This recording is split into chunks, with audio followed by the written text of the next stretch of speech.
What is up, everybody? We are back in the building. Sorry I took so long to come on. I swear. There was an old guy by the name of Dimples. He was a singer. He had a song called "If It Ain't One Thing, It's Another." And I promise you, in the world of streaming, if it ain't one thing, it's another. One day the freaking sound's not coming across right. You get that under control, then the next day the visuals aren't coming across right. I swear, if it ain't one thing, it's another. How are all of you doing today? It's good to be here with you. As you can see, I have my MAGA hat. We are in election season. We are a few days away from the official election for the President of the United States. I hope all of you will take the time out to go down and vote for the candidate that you feel best represents your values and would do the best job when it comes to ensuring the prosperity and safety of our country. I think it's pretty clear who I'm supporting with this hat. Uh, but I will not be biased. I will not be biased. I will be honest. Um, when it comes to, my assessment of what's going on with the presidency and everything like that. And as usual, you guys are always welcome to come up, ask me questions.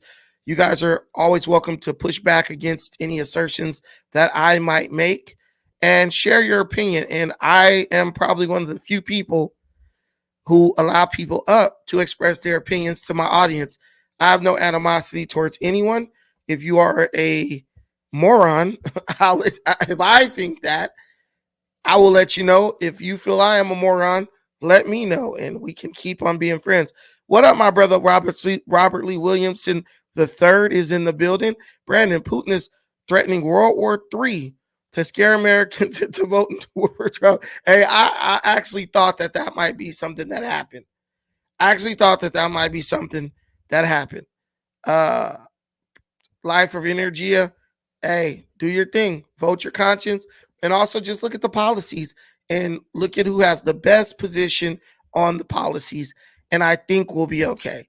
I'm not a person who's really big on like, oh, Democrat, Republican, like whatever. Just go for who has the best policies. I don't even like most Republicans. I feel most Republicans are a part of the swamp.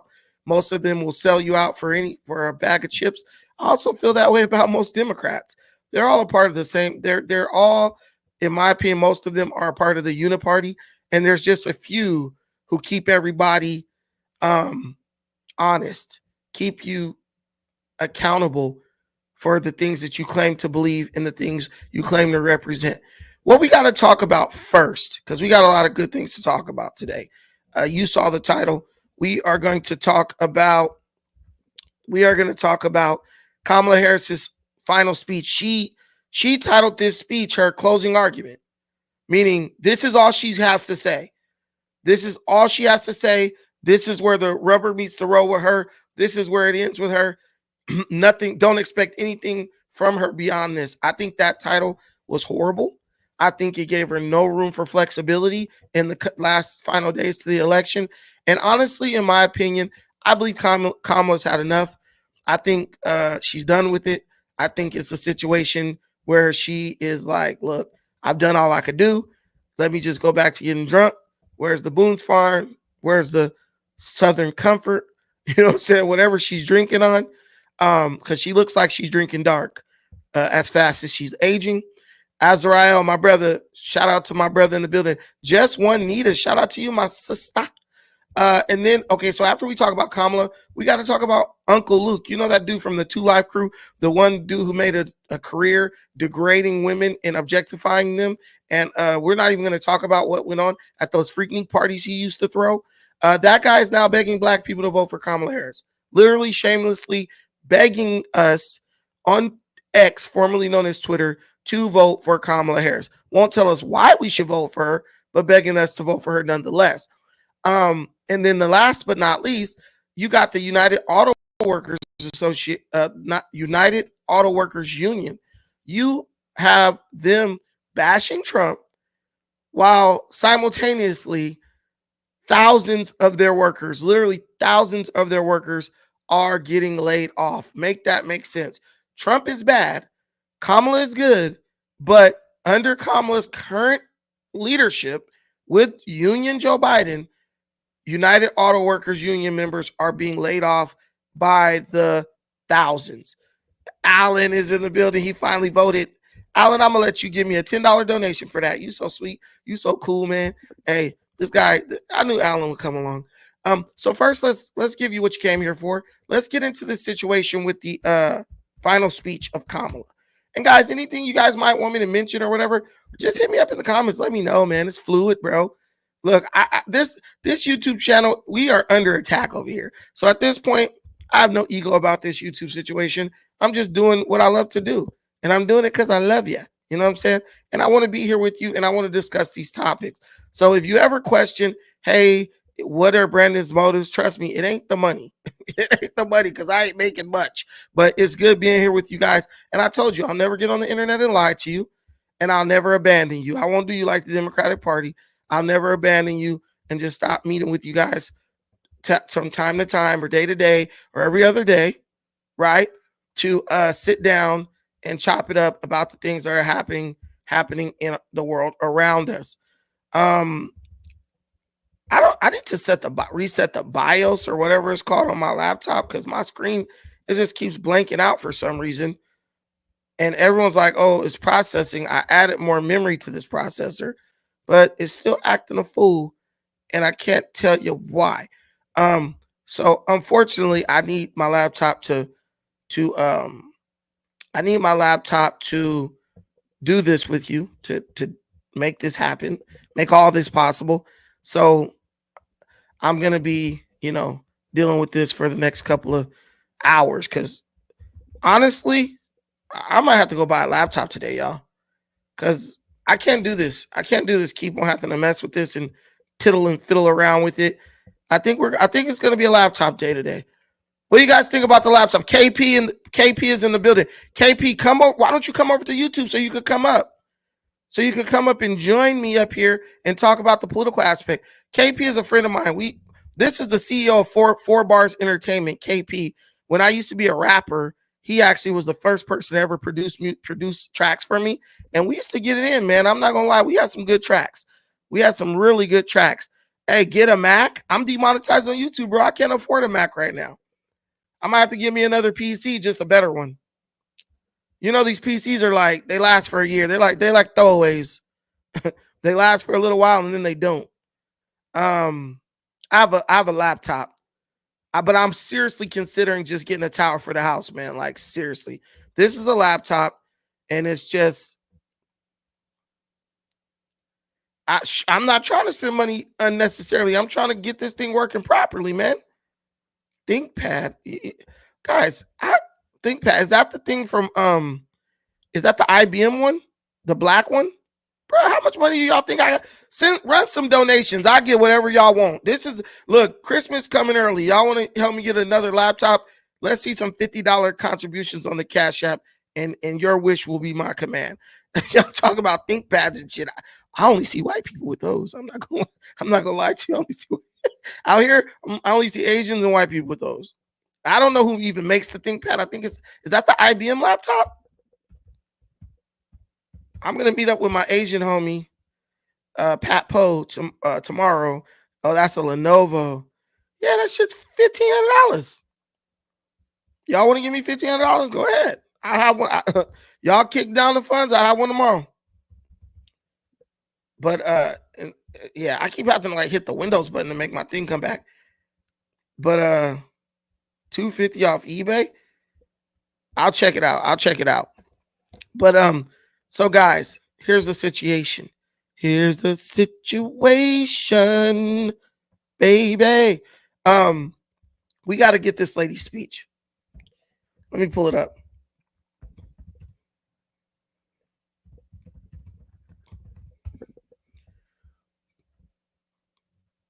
We've been going like really deep on these.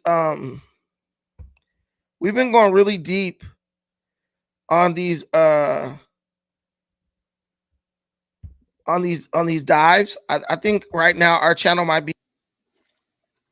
I think right now our channel might be going the deepest on these deep dives because everyone else just does clips and stuff, and that's totally fine. But honestly, I'm gonna keep it a buck with you. There's really no reason to just do short clips on Kamala. Her speeches are short. This woman gave a speech called her her closing argument. This is called her closing argument speech. And I'm telling you, this lady wasn't even up there 10 minutes. This is your last reply to like Donald Trump and all the people who support him. And you weren't even on stage for 10 minutes. Make that make sense to me. Like this lady, like, what are you doing? Who do you think you are right now? You haven't even introduced the world to you. Like, you haven't effectively introduced yourself to the country, even though you've been vice president for 4 years. And now you're like, oh, this is my closing argument. Like, you about to drop the mic and just that's it. That's all that needs to be said. Don't nothing else need to be said. Lady, you're not in that place. I'm sorry to let you know, but you are not in that place. This lady has a lot. It's like Ricky Ricardo. Lucy, you got some explaining to do. This lady has a lot of explaining to do. And she don't want to explain it to us. And how there are people who could put their trust in this person without knowing anything about this person, not knowing what this person represents, not because she doesn't represent anything, but mostly because she's unwilling to tell you, mostly because she's totally unwilling to tell you what she represents. That's why you don't know anything about her. Not because the information is not out there, but mostly because she's just refusing to tell you. Yeah, see, my screen is still doing that thing, man. This type of stuff, guys, I know I'm not a tinkerer like that. Some people are tinkerers. That's not me. They can deal with this stuff and like they're cool with it. They stuff not working properly. But I'm sorry, guys. I need my shit to work properly. I need my stuff to work the right way the first time. I'm gonna have to like switch over to my daughter's computer or something because this is stupid. Hold on real quick. I'm gonna switch computers. I'm gonna stay here with y'all, but I'm gonna switch computers.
Guys, we're back. Give me a one if you can hear me okay. I'm taking my time, man.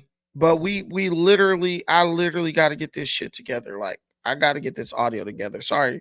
Excuse my language, but I was a bit frustrated with this situation. I got my daughter's laptop.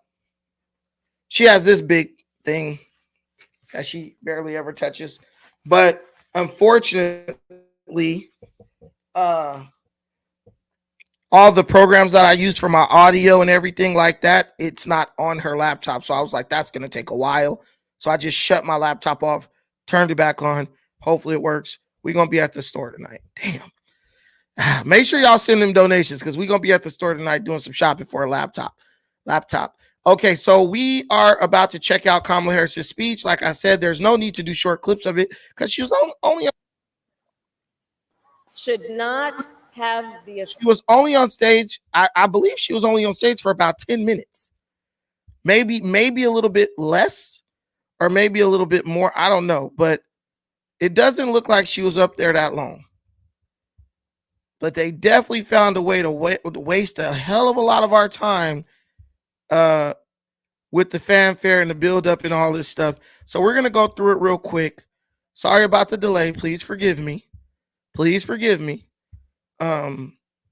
Just be glad you weren't at the Kamala Harris event. She would have spent that time just saying thank you, fans, thank you.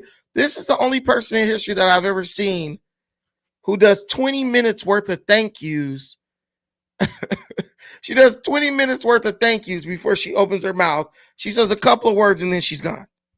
It's like black magic. She's gone just out of nowhere like a fart. She just dissipates into the wind. She's Zorro now. So let's tap in. For the American people. Better. That. And they're really trying to make this look epic. Like if you see it, I'm gonna give you guys a better visual. I'm gonna make me small. If you see it, they're really doing their best to make this look epic. Like, how much did they pay those people to show up to that event? The woman went to Southwest DC or whatever it is. This is a Democrat stronghold. Like, everyone there is a Democrat, radical, leftist, liberal.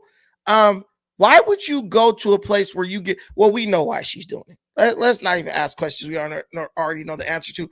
But for those who don't know, why would this woman go to a place that's like a super popular, she's super popular, it's a stronghold for Democrats? It's not because she is like running the victory lap, like how the Dodgers, the Dodgers, a lot of people think they lost yesterday on purpose so that they could they could win the World Series in LA. It's not like that. Kamala's not up 3-0, right? Or 3-1. She's most likely down. If the polls are accurate, she's down. Relying on the polls. She's not even close to doing a victory lap. Shouldn't she be somewhere out in a battleground state, a swing state, talking to the voters there, trying to reassure them that they can trust her when they really can't? We know they really can't.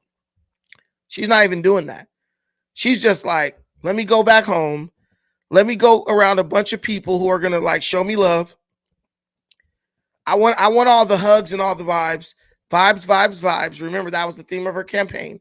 And unfortunately for her, it doesn't seem to be working. I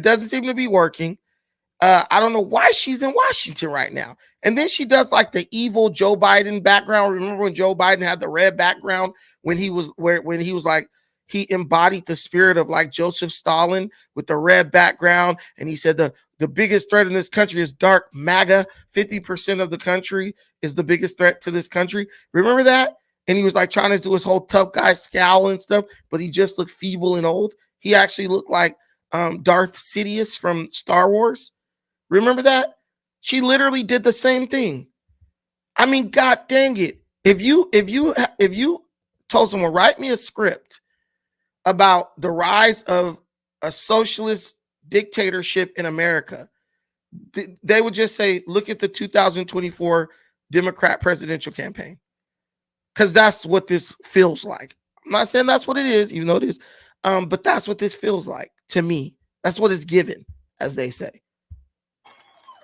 As commander-in-chief at colleges, this lady. Cast your Oh, ballot. she was up there.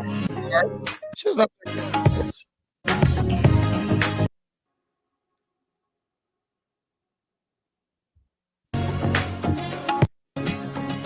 I'm trying to And sent an armed mob. Here we go. Here's Kamala.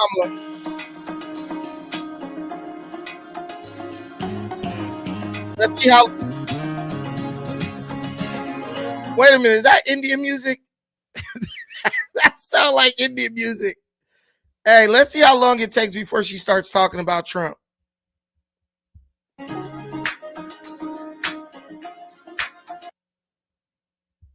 And sent an armed mob.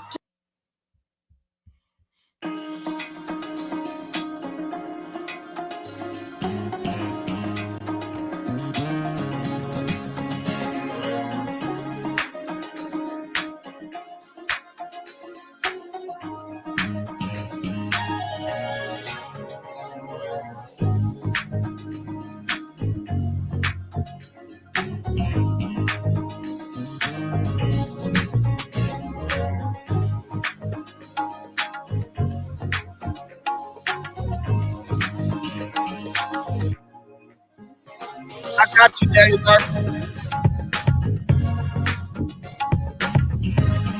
Hey, this is disgusting, bro.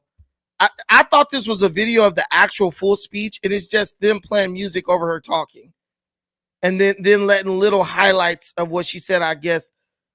I don't know if that was I don't know if that was an error on the part of the production team.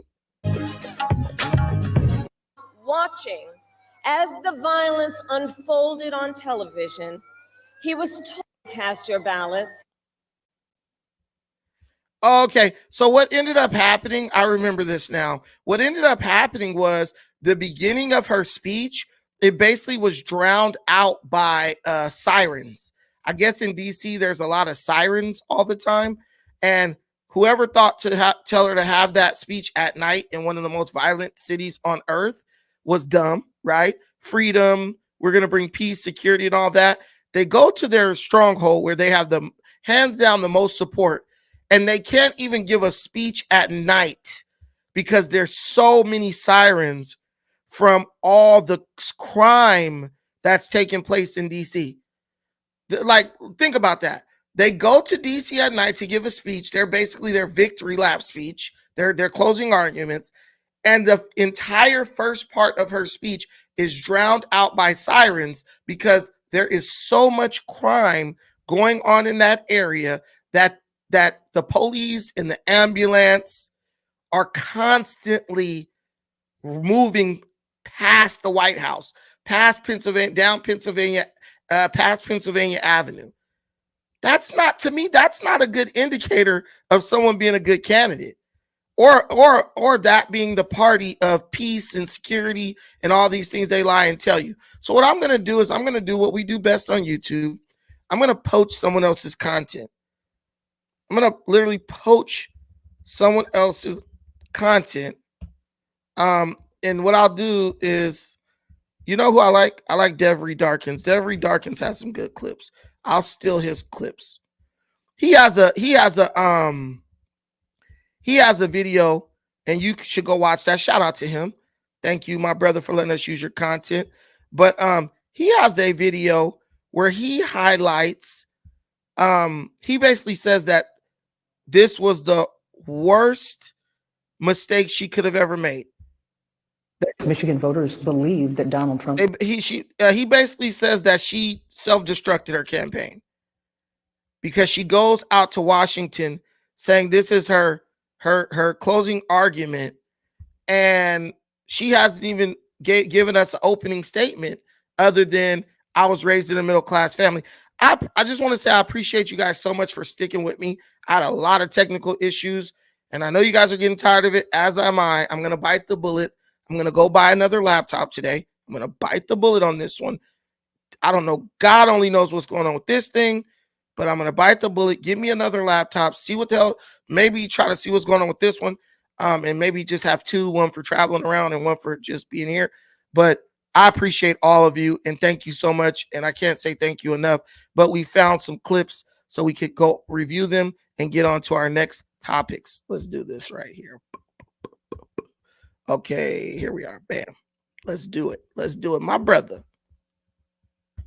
To a good start. Thank you, everyone. So listen, 1 week from today, you will have the chance to make a decision that directly impacts your life, the life of your family, and the future of this country we love.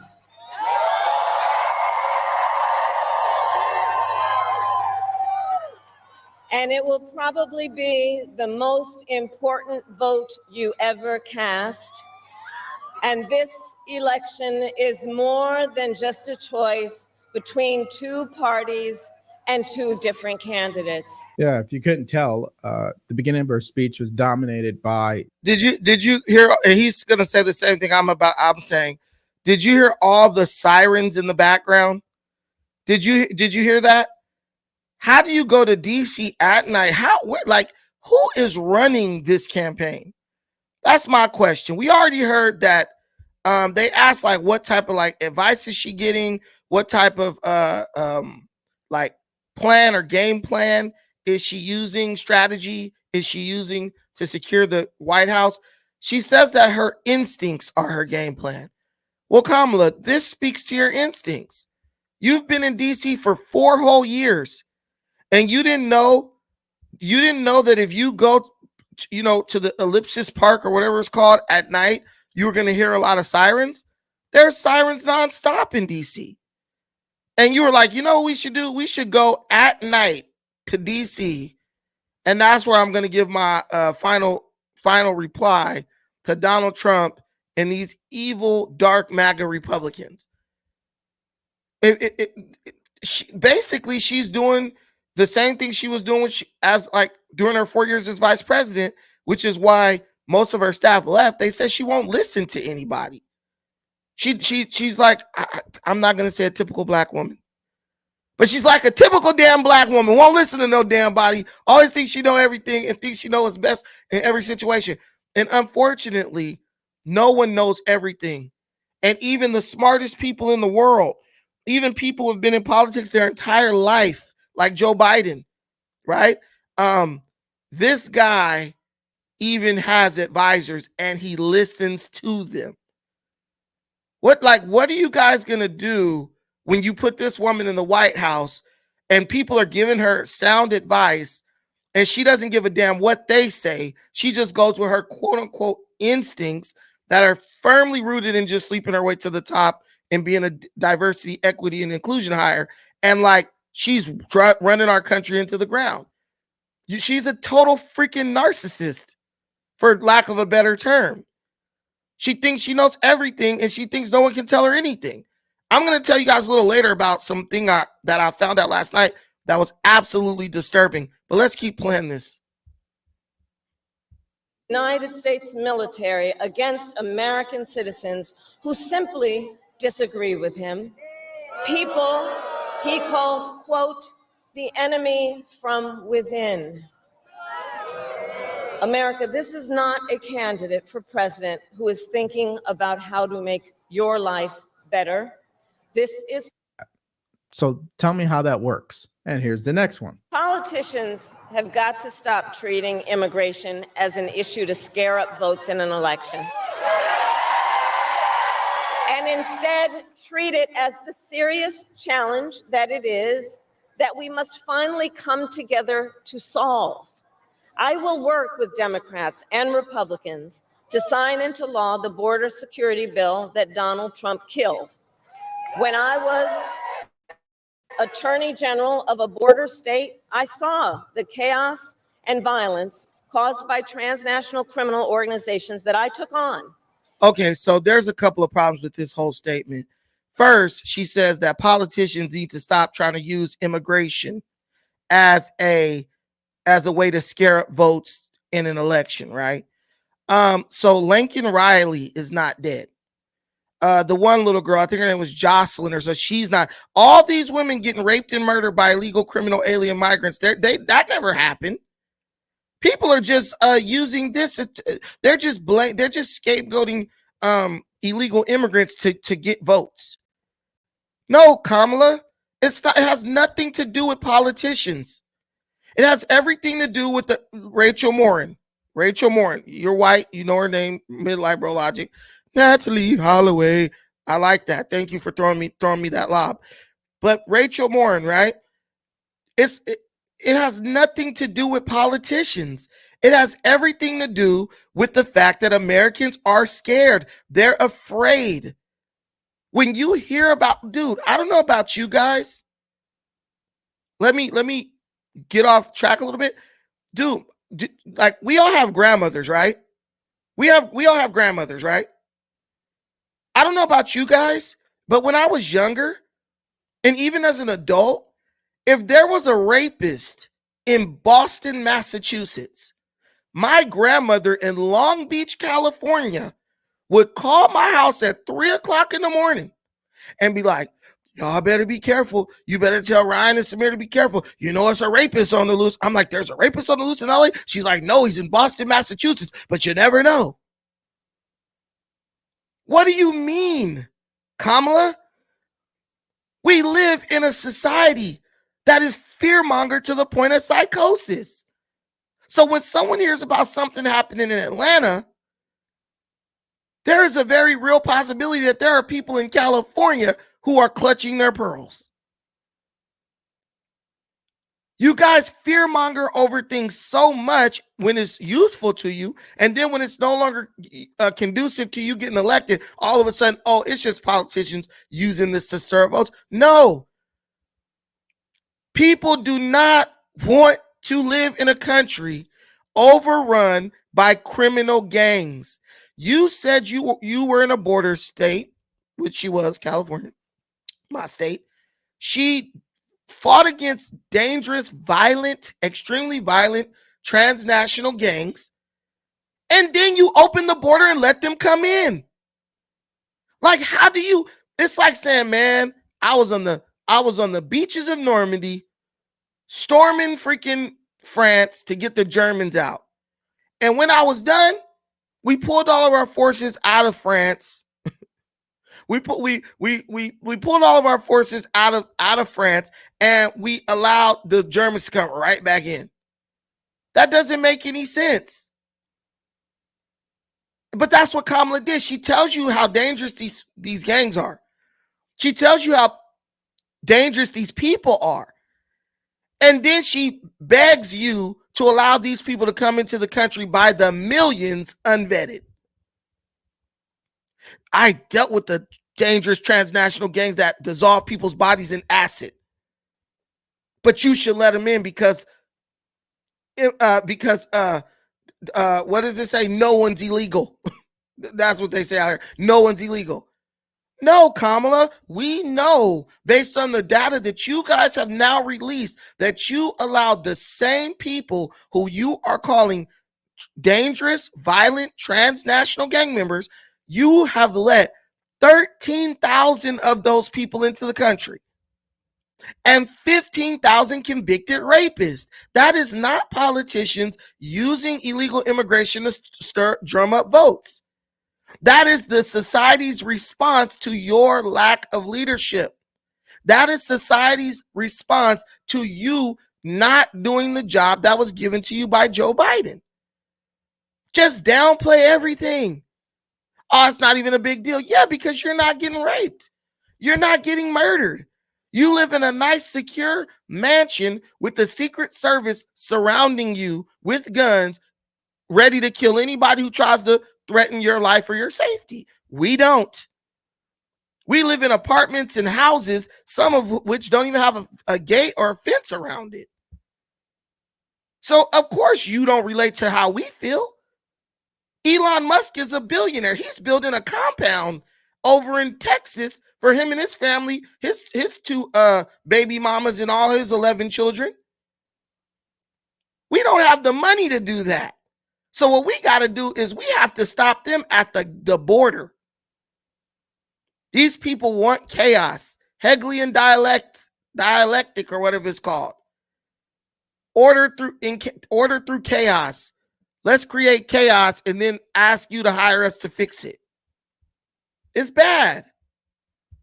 And when I am president, we will quickly remove those who arrive here unlawfully, prosecute the cartels, and give Border Patrol the support they so desperately need.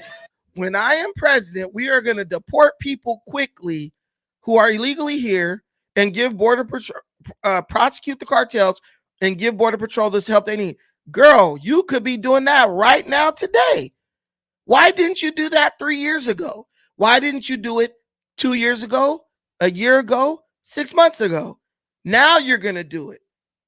I'm telling you, this has been one of the major characteristics of Joe Biden's presidency, holding the American people hostage until we capitulate to their ridiculous demands. You remember when Joe Biden didn't want to release the money to the Maui survivors unless he allowed them to earmark the bill with billions for Ukraine? Did anyone forget about that? We didn't forget that. We didn't forget that you withheld much needed aid from Americans. Hawaiians are Americans, for those of you who don't know. We didn't forget that you withheld much needed aid, $12 billion in aid from Hawaiians.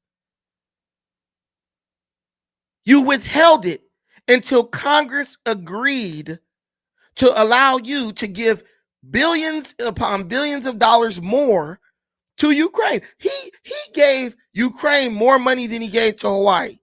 And there are still hundreds of children missing in Hawaii and people missing. They still haven't disclosed how many people were killed in that situation over there with the fire in Maui. They still don't want to talk about the ineptitude of the politicians and the administration of that place that was supposed to be in charge of maintaining the infrastructure and the services of that place. And guess who's running that place? Guess who's running Maui? Guess what party the elected officials are part of? Democrats. That's why Hawaii looking like California. Beautiful state, but it's falling apart. We're about to have a bridge that's long been overdue for rehab.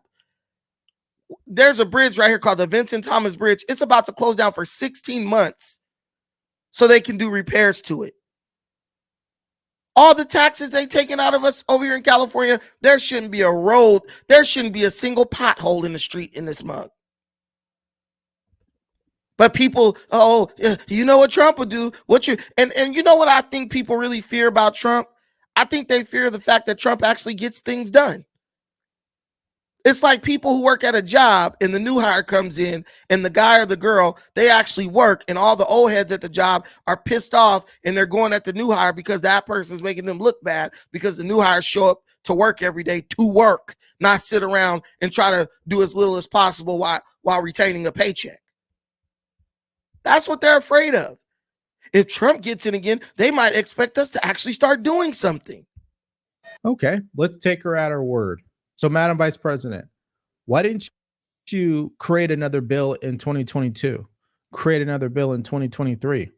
Why not try to issue executive orders? Why not go out there campaigning and calling out Congress for not offering up a bill? And this is why it's hard to get content from these people like Greg Foreman, Devery Darkin. It almost feels like it's plagiarized content, but it's not. We all have a very similar view of what the hell's going on.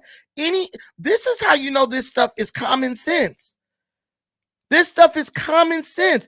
Every logical thinking American's mind arrives at the same conclusion. Why didn't you do this sooner?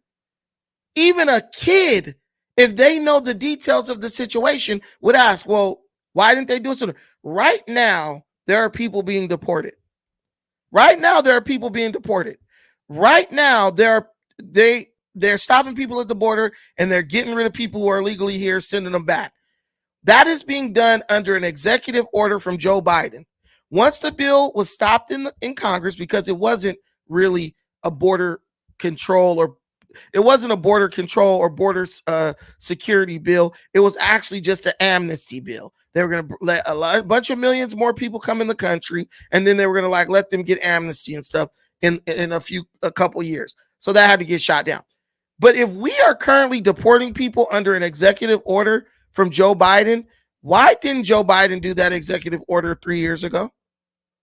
He loves executive orders. He signed the most executive orders in the history of the presidency, but couldn't sign an executive order to secure the border.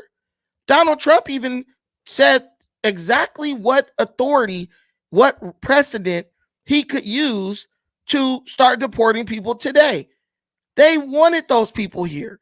Oh, we wanted to secure the border. That's why we put people on planes and flew them into the country. It's a lie. It's about January 6th. Listen to this. Person who stood at this very spot nearly 4 years ago and sent an armed mob to the United States Capitol to overturn the will of the people in a free and fair election. An election that he knew he lost. Americans died as a result of that attack. 140 law enforcement officers were injured because of that attack. And while Donald Trump sat in the White House watching as the violence unfolded on television, he was told by his staff that the mob wanted to kill his own vice president. And Donald Trump responded with 2 words: so what? America, that's who Donald Trump is. And that's who is asking you to give him another 4 years in the Oval Office. Okay, so as it pertains, So all of a sudden she cares about Mike Pence. Like, oh, they wanted to kill Mike Pence. No, they didn't. And so you went in there to kill somebody with no guns, no weapons, no nothing. She said, and this is what kills me about Kamala Harris. This is how I know these people want to do nothing but fearmonger and incite people to do violence. An armed mob stormed the Capitol. There was no one there armed. No one had any guns on them, not a knife, none of that. So how are they armed, Kamala? And that's what kills me when she sits down. This is why she doesn't want to sit down for interviews. Because if she sits down for interviews, there's a chance that someone might ask her to actually give evidence of the things she says. And we already know she can't. She's running the campaign based on, oh, I don't have to explain or qualify my statements. I just say it. And if you don't believe me, you're a misogynist and a bigot and a racist. She has the trifecta of social justice, of social justice weapons, right? You're a racist, you're a misogynist, and you hate women, or what, I forgot the third one I said, but that's it. That's what she's running on. She's not running on her ability to make an argument and prove it and validate her argument. She's running based on her ability to silence and censor people who disagree with her. And that's what they use. They use the name calling. They use the empty, unwarranted titles and labels to silence people. You're so scared that you're going to get canceled or labeled a bigot or a misogynist, you just won't even say anything. You know it's wrong. And this is what Tucker Carlson meant when he said Donald Trump has liberated us. And what he's liberated us from is being forced to lie. Being forced to lie in the face of the truth. That's what's going on. And I talked to my daughter about this last night. I said, these people force you to tell lies that you know are lies. They force you to reject the truth or risk them canceling you. I asked my daughter, I said, look, if you went in your science class today and said there's no way a man could be a woman and there's no way a woman could ever be a man, she was like, even the teacher would be ganging up on you with the other students, telling you about how many dozens of genders there are. Even the science teacher, who knows that biologically this is impossible. This is not no deep, elaborate, complicated situation. We are living in a time where Americans are being persecuted for telling the truth. And I remember there used to be a saying, honesty is the best policy. Remember George Washington and the cherry tree? I shall not tell a lie. He chopped down his cherry tree and his dad probably beat his ass, but he still told the truth. Back when you could give your kids a knuckle sandwich and didn't go to jail. Once you remove the power from the parents to discipline the children, it was easy to create an environment where the lie becomes the truth and the truth becomes the lie. And telling the truth could get you killed. We're the ones under threat, the truth tellers, not the demonic lying cult of narcissism and self-righteousness that these people have built for themselves. So when Tucker Carlson says Donald Trump liberated us, he did for a short time if he wins, right? Because could you imagine what would happen if there was no strong Republican candidate to run against Kamala Harris? That lady would be president right now. That woman would be double digits ahead in every poll in probably damn near every state in America, except for the really red states. It's not the fact that there's 50% of America that supports her.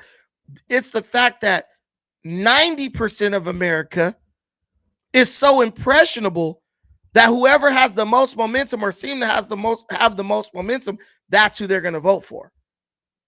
When you have back in the day, Americans used to do things based on values. But when you no longer have values, you just go with the momentum. You go with whatever's trendy. And it's a sad day in America when Donald Trump is leading Kamala Harris in every poll, not because he's the better candidate, not because he has logical policies and she has none. It's just because he's more trendy than she is. He's more popular and he's more charismatic than she is. I like it because it seems like the Republicans are going to win. We're going to win, right? MAGA. But I don't like it for the future. We're entering into idiocracy. Next thing you know, you already got this girl bringing every celebrity known to man on stage to convince you to vote for her, and people are falling for it. What you going to do when Beyonce runs for president? The chick who can't even string a paragraph together. What you going to do when Bruce Springsteen runs for president? Because that's where we're headed. We're headed to where the presidency is going to become a reality show. And these dumbass people, these dumbass women, I'm not talking about all women, but the only people primarily supporting Kamala are women. But these are also the only people primarily supporting reality TV. Dumb shit. P-Valley and Tubi and Baddies and Housewives. It's the same thing. It's the same damn thing. Kamala is not even there because she's capable or competent. She's there because there is enough women in this country. It's about a 50-50 split, men and women, slightly more women. There are enough women in this country who couldn't give a damn about a policy, couldn't give a damn about the future, couldn't give a damn about their children. They only care about being entertained and who's the sassiest. I'm not saying that to be sexist. I'm not saying that to be a misogynist, but you guys have the internet just like me, and you have seen the interviews where they go up to these females and say, why are you supporting Kamala?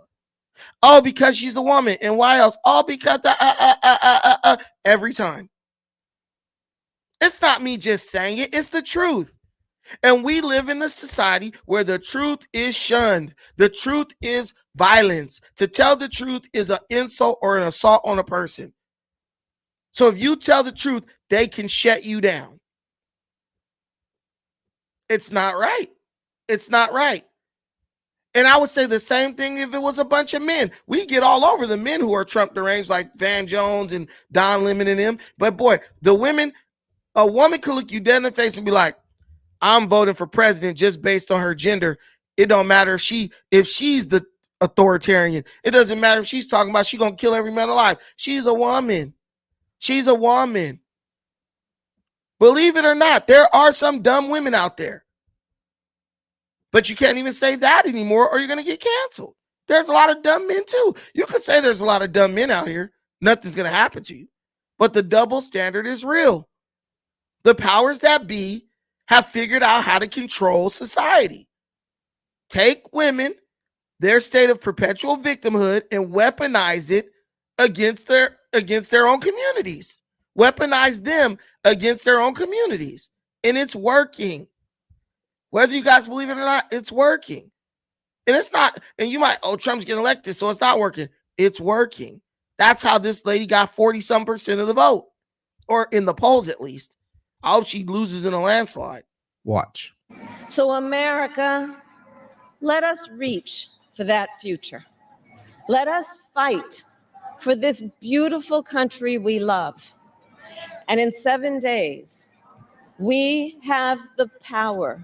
Each of you has the power to turn the page and start writing the next chapter in the most extraordinary story ever told. Okay, so before I go any further, how could this be the next page, next chapter?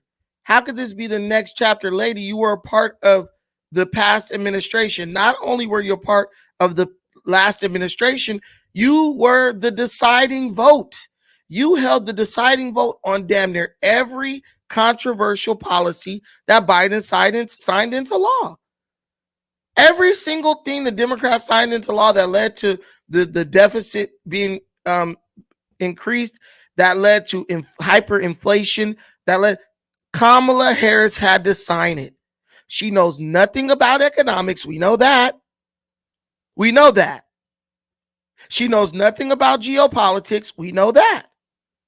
But this woman was passing legislation, single-handedly passing legislation, giving the deciding vote on legislation concerning things that she knew nothing about.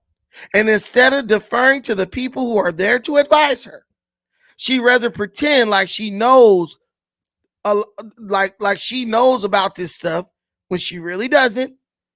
And it hurt America. It hurt America. But she doesn't care about America. She doesn't care about the safety of Americans. All she cares about is diversity, equity, and inclusion. And as long as all she cares about is moving up the ladder. It's all about moving up the ladder for this lady. And everyone likes to move up the ladder. I'll give her that. But dude, please do not put me in charge of a nuclear plant, because I don't know anything about a nuclear plant. And if I'm an idiot who doesn't listen to people who do know about nuclear physics and all that, I'm going to blow everybody up. It's like giving a child a gun. They don't really know the danger that gun represents. They don't know the potential deadly consequences of if they put the gun to the head and squeeze the trigger, just playing or whatever. They don't know. And that's why so many kids accidentally kill themselves. This is what Kamala's doing. And America's a great country and it's resilient as hell, but I'm not willing to continue to put America in the hands of fools, right?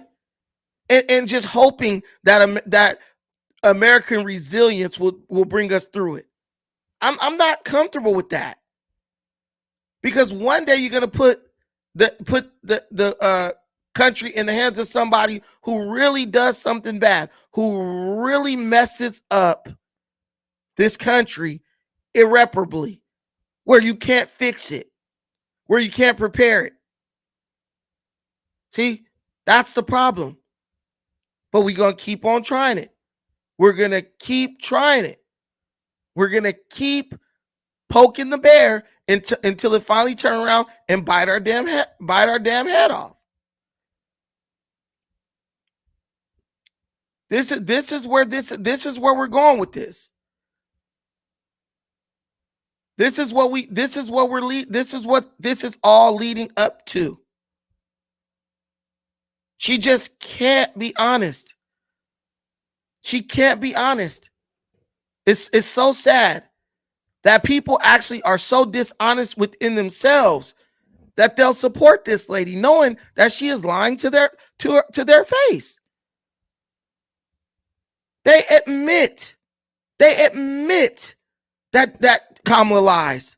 They admit they don't know what the hell she's talking about, but they'll still support her. Why? Why? Oh, because she's a woman. Because she's a woman. That's what we're gonna go off of. Now I want to show you. Oh, this is what I want to show you. Listen. Last night I was out for a bike ride. I'm losing a couple pounds, guys. I've been getting after it. And this popped on my YouTube. When Kamala Harris first entered into the White House as vice president, and you thought she was going to go in and do what she had to do and get things right. Remember, they kept telling you on day one, we're going to be ready to do this. And on day one, we're going to be ready to do that. You know how they talk? Day one, day one, day one. Well, recently, there has been information that has been released about the things that Kamala Harris prioritized in her time as vice president. In the very beginning of her vice presidency, you know, they would give her briefs like, this is what's going on in the world. These are the things you need to know so you can understand the threats that are being posed to the United States of America. Did Kamala Harris say, you know what, let me get right on this as the first woman vice president? She was the first female vice president. First, let me prove that I can do the job. Let me prove that I can do the job and I can do the job well. And then let me get to other minor, lesser issues that I can correct to leave my mark on this position. She didn't do that. Check this out. This is outnumbered. Listen closely. This is one of those ones that'll slip by you if you're not paying attention. Listen to this. The New York Times is giving us a new look at Vice President Harris's priorities. I could not believe this when I read it. Just weeks after being sworn in as vice president, Harris paged through intelligence reports. And guess what she chose to focus on? Not China, not Russia, not North Korea. No, gender. The Times reports that in part, quote, Kamala Harris was struck by the way 2 female foreign leaders were described. The reports use adjectives that, in her view, were rarely used to describe male leaders. Harris then Now, listen to what she's saying. This is your first day in the White House as vice president. Instead of, they give you your briefings. Hey, this is what's going on in these countries. Biden has just been elected. We're in the middle of COVID, right? China's threatening Japan. North Korea is back at it again with the bombs, threatening to bomb the United States. They give her the briefings. And instead of focusing on what's actually being said or stated in the briefings that concern our national security, Kamala instead decides to focus on the titles and pronouns of the women who were mentioned in the briefings, in the letters, the pages. This is who you're dealing with. I'm not going to worry about any of the geopolitical stuff that threatens the safety of, 300 million Americans. I'm going to focus on what gender pronouns they were using when they were mentioning these ladies.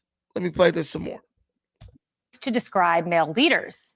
Harris then decided the best use of her time was to look deeply into this.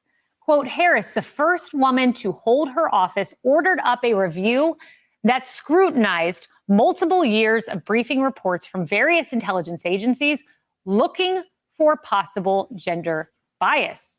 That was the priority. So you're the vice president of the free world, one heart attack away from being the commander in chief of this entire nation. And instead of focusing on important things, you decided to focus on gender, social justice crap, things that don't even matter. Like, this is what this woman is all about. Gender bias. Harris, the first woman to hold her office, ordered up a review that scrutinized multiple years of briefing reports. So let's go get back 10 years of briefing reports to make sure every woman is mentioned in the proper context. Let's make sure everyone's proper gender pronouns were in there. And you know what they do? They rewrite these briefs. This is so stupid. You get a briefing. It's not right. These people rewrite the briefing. Imagine rewriting a 10-year-old briefing just so it accommodates gender bias. It's void of gender bias. This woman is the far left radical liberal that we already knew she was. But I always tell my daughter this. People who aren't really good at anything, they always got to find a way to be excellent at something, right? You ever been around a person who can't compete with you in anything relevant or realistic, so they try to compete with you in other ways? I bet I could hold my breath longer than you. I bet I could clip my toenails faster than you. I bet you I could peel potatoes faster than you. Like, dude, get the hell out of here. Can you run faster than me? Can you jump higher than me? Can you cook a better omelet than me? That's a merit. That's something that's merit-based. That's something that's worthwhile. A real competition. Don't come at me with all these obscure competitions, these obscure competitive challenges to try to prove that you somehow possess some skill that I don't. That's her. I'm not that smart. I'm actually dumb. I'm in a room. I have imposter syndrome. That's what she's suffering from, by the way. That's why she can't give a speech. She's suffering from something called imposter syndrome. Let me just put that out there. But instead of, I'm in a room of giants, people who are like the greatest thinkers and minds in our country. I know that I can't stand up. I can't really stand shoulder to shoulder with them as an equal. So what I'm going to do is I'm going to start focusing on a bunch of things that don't even matter. And because I'm the person in charge, and Washington, the way it's set up, it's like the military, it's rank and file. Like the person above you, you listen to that person, chain of command. I am gonna put them in charge of pointless tasks. I'm gonna give them pointless things to do. Like it almost seems like it's just busy work. Let me give them this stupid thing to do so they can't bother me. So I could chill and drink and get drunk all day and not have to worry about nothing. What are you doing, Kamala? Man, did you see her on the stage? Well, I went back to in 10 years worth of briefings and made sure that every briefing was not biased, did not have like gender bias. I made sure that every briefing was equal and equitable and gave equity to the women that were mentioned there and all this stuff. She's not going to use that as a campaign talking point because she knows that no one in America really cares about that. So if she can't bring that up as a talking point for her campaign, why did she feel that was a priority over the safety of Americans during her 4 years in the White House as vice president? She knew it wasn't a priority, but she just had to keep the people around her busy because if they're busy checking on that, guess what? They can't be looking at you saying, what do you want me to do next? They won't be there to scrutinize you and the things that you're doing or the things you're not doing. Possible gender bias. That was the priority. But Harris's in-depth critique fell flat. According to one senior intelligence official, the study found that some questionable word choices had occurred, but there was no widespread pattern. You know, Kennedy, I just cannot imagine. You get in, you're vice president of the United States, you're sitting there, you get intelligence reports, and I would be looking for intel on Russia, which happened to invade Ukraine, China, which was eyeing Taiwan, any of our adversaries, North Korea, for instance. She's looking at gender bias and adjectives to describe former leaders? Yeah, that was the primary thrust of her editorial process. Instead of learning the intelligence itself, which is absolutely critical to the mission of being vice president of the United States. As we know, she has had 90% plus exodus of people from her office over her time as vice president. And one of the biggest complaints they had was she doesn't read her intelligence briefings. So she was not internalizing the content of these briefings, which, would probably send terror down of any of our spines if we knew what was really going on in the world. But she wasn't even reading that part. She was too worried about things like pronouns and adjectives, which is great if you're a fuss budget librarian, but not so good if you're vice president of the United States. This is obviously, a very big DEI push within her philosophical view and within her campaign, which is about as popular right now as flash mobs and skinny jeans. That's a comparison. Yeah. Emily, we did find a deliverable for Kamala Harris. We should Fox News alert this. So here's a deliverable from the New York Times article.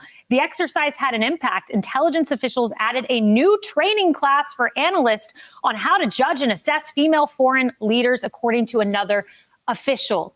I want my intelligence officers being trained on looking for granular detail that maybe would broadcast the plans of Iran. But no, we're concerned about adjectives. Right. And that means what that deliverable means is that our tax dollars were wasted on people wasting their time to fulfill a box being checked. Look, I wholeheartedly agree with you. And I have to say, I'm not surprised. We noticed this, for example, remember when we had the meetings in Europe when she squandered our agencies. Oops. Hold on. I want to get back to the meetings in Europe part. Sorry. People in these intelligence communities are supposed to strive for right now.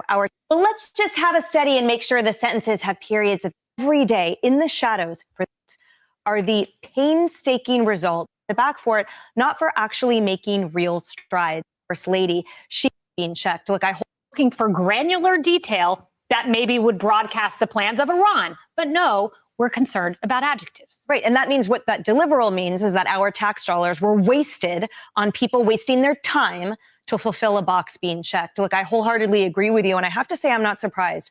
We noticed this, for example, remember when we had the meetings in Europe, when she refused to meet with the spouses of the heads of state over there saying, I am a United States official. I am not a first lady. She is obsessed with the gender delineation. She is obsessed with simply patting herself on the back for it, not for actually making real strides.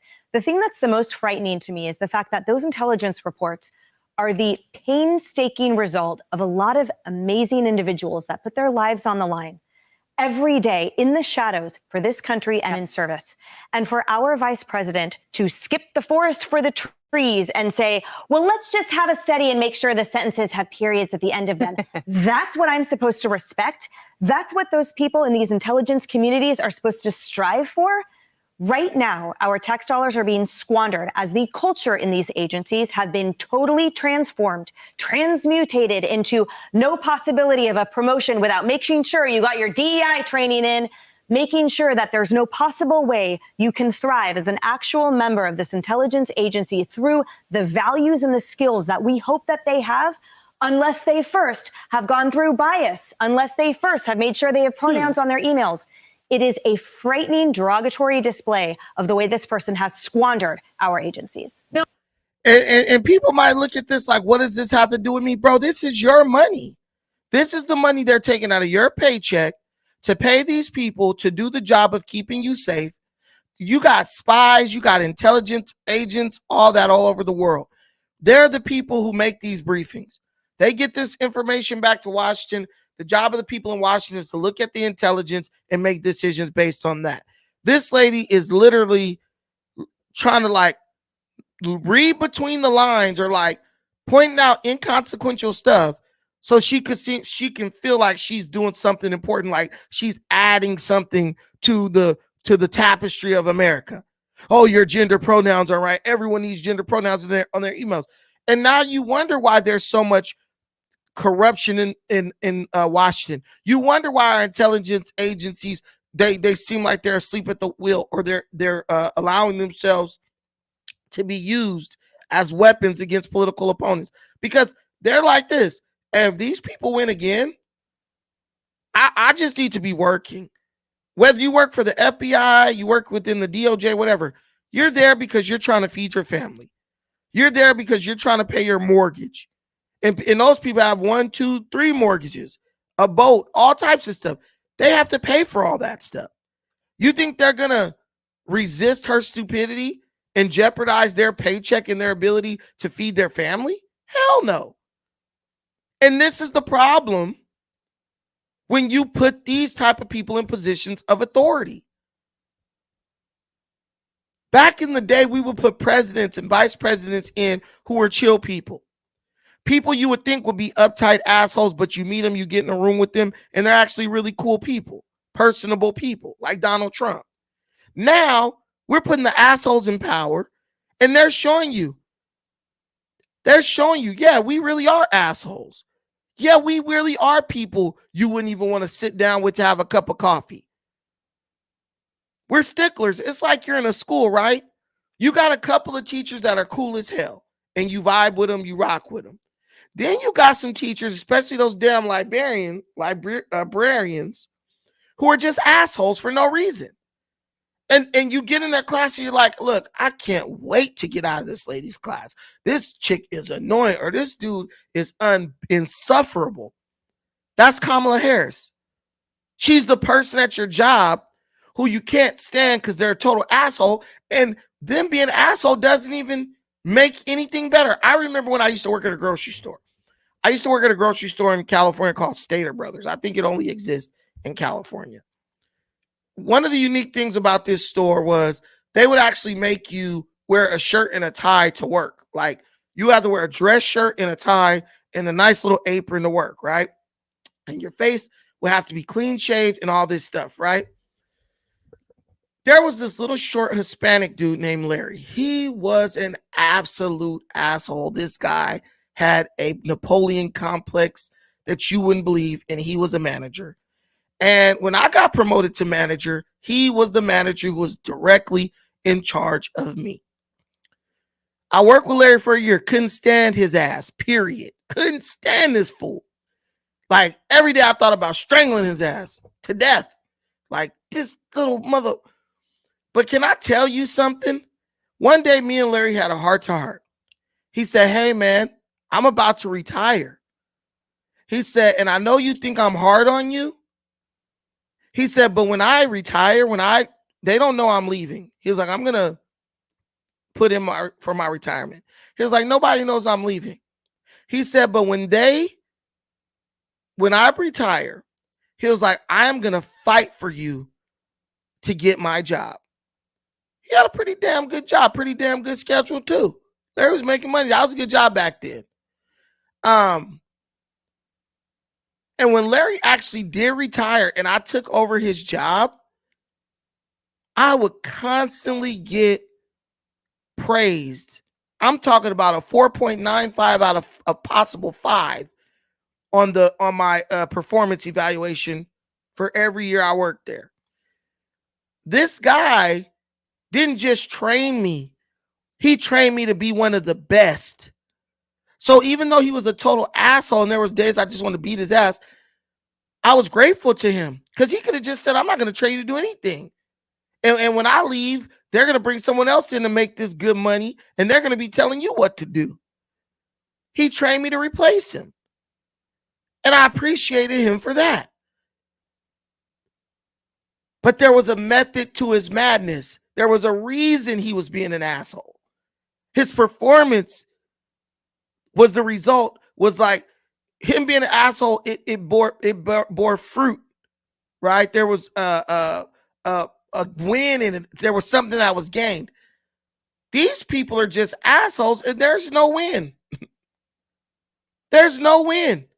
Imagine this woman, Kamala, being your boss, talking down to you for 3 years, and then she runs for president and she basically lays an egg.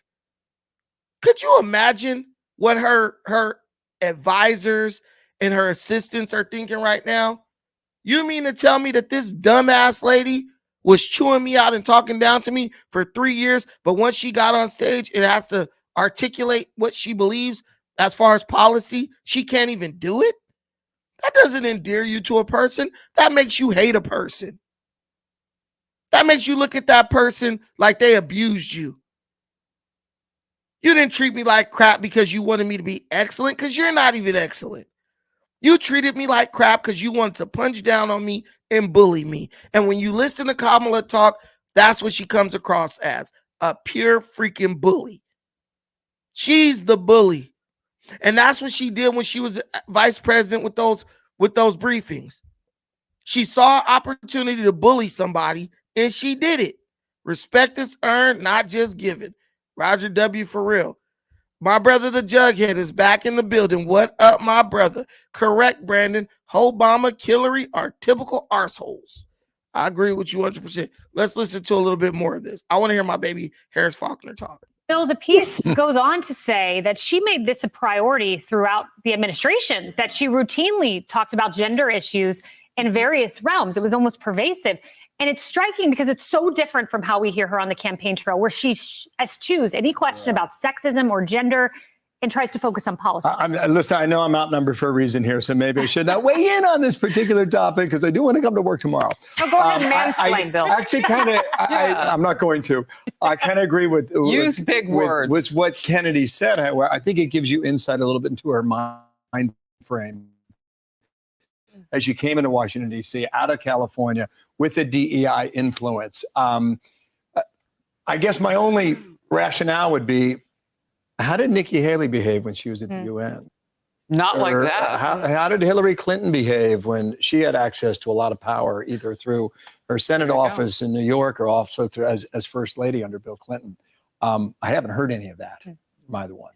Look, her number one job, any leader of the United States in the White House, is to keep us safe. That's right. So if the woman who helped break the border, and by helped, I mean the president put her in charge, and so she broke it. But I guess she can share that part of her job. She says she and Biden don't have anything in common. They have that in common. They can both own it. This woman wants the nuclear codes.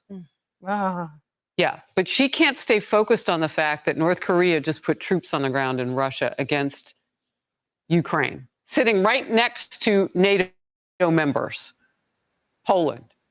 I mean, this is really frightening. So, yeah, let me when it comes to the border, for example, she offers only Congress, an immovable body caught up in inertia and legislative constipation. She doesn't offer to do anything as president on her own. No, like, really well thought out former prosecutor, style executive action or order.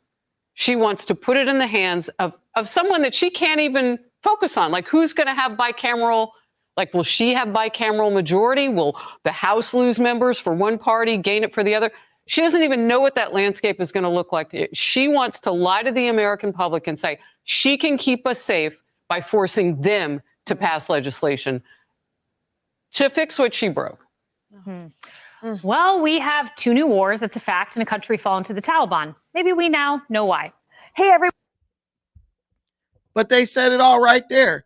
These are intelligent women who can see what's going on, just like I can see what's going on, just like Devery Darkins can see, just like Greg Foreman can see, just like everyone can see. You have to choose not to see what's going on in the level of ineptitude that's going on, that is present with this lady in the White House with Joe Biden. Like they just said, North Korea just put troops on the ground in Ukraine. You don't even hear about it. The media won't even talk about it.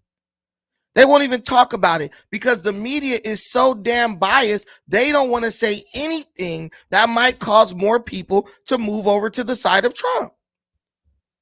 The media won't say anything. They withhold information. Did you guys know that Joe Biden, under the Biden administration, they just moved. They just made a declaration, or basically a Biden approved the military using deadly force against American citizens on U.S. soil.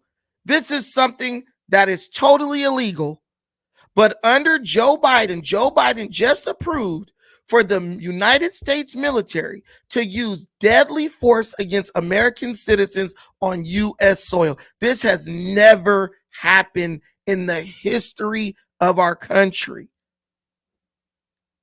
But y'all sitting up, the orange man bad, he gonna be an authoritarian. How?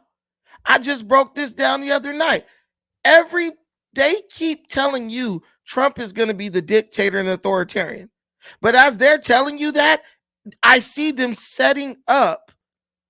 they're setting up an environment for authoritarian dictatorship. Why in the hell do you need the military to be able to use deadly force against American citizens? The United States military. Why do you need that? What is that serving? What purpose is that serving? Oh, it serves a purpose.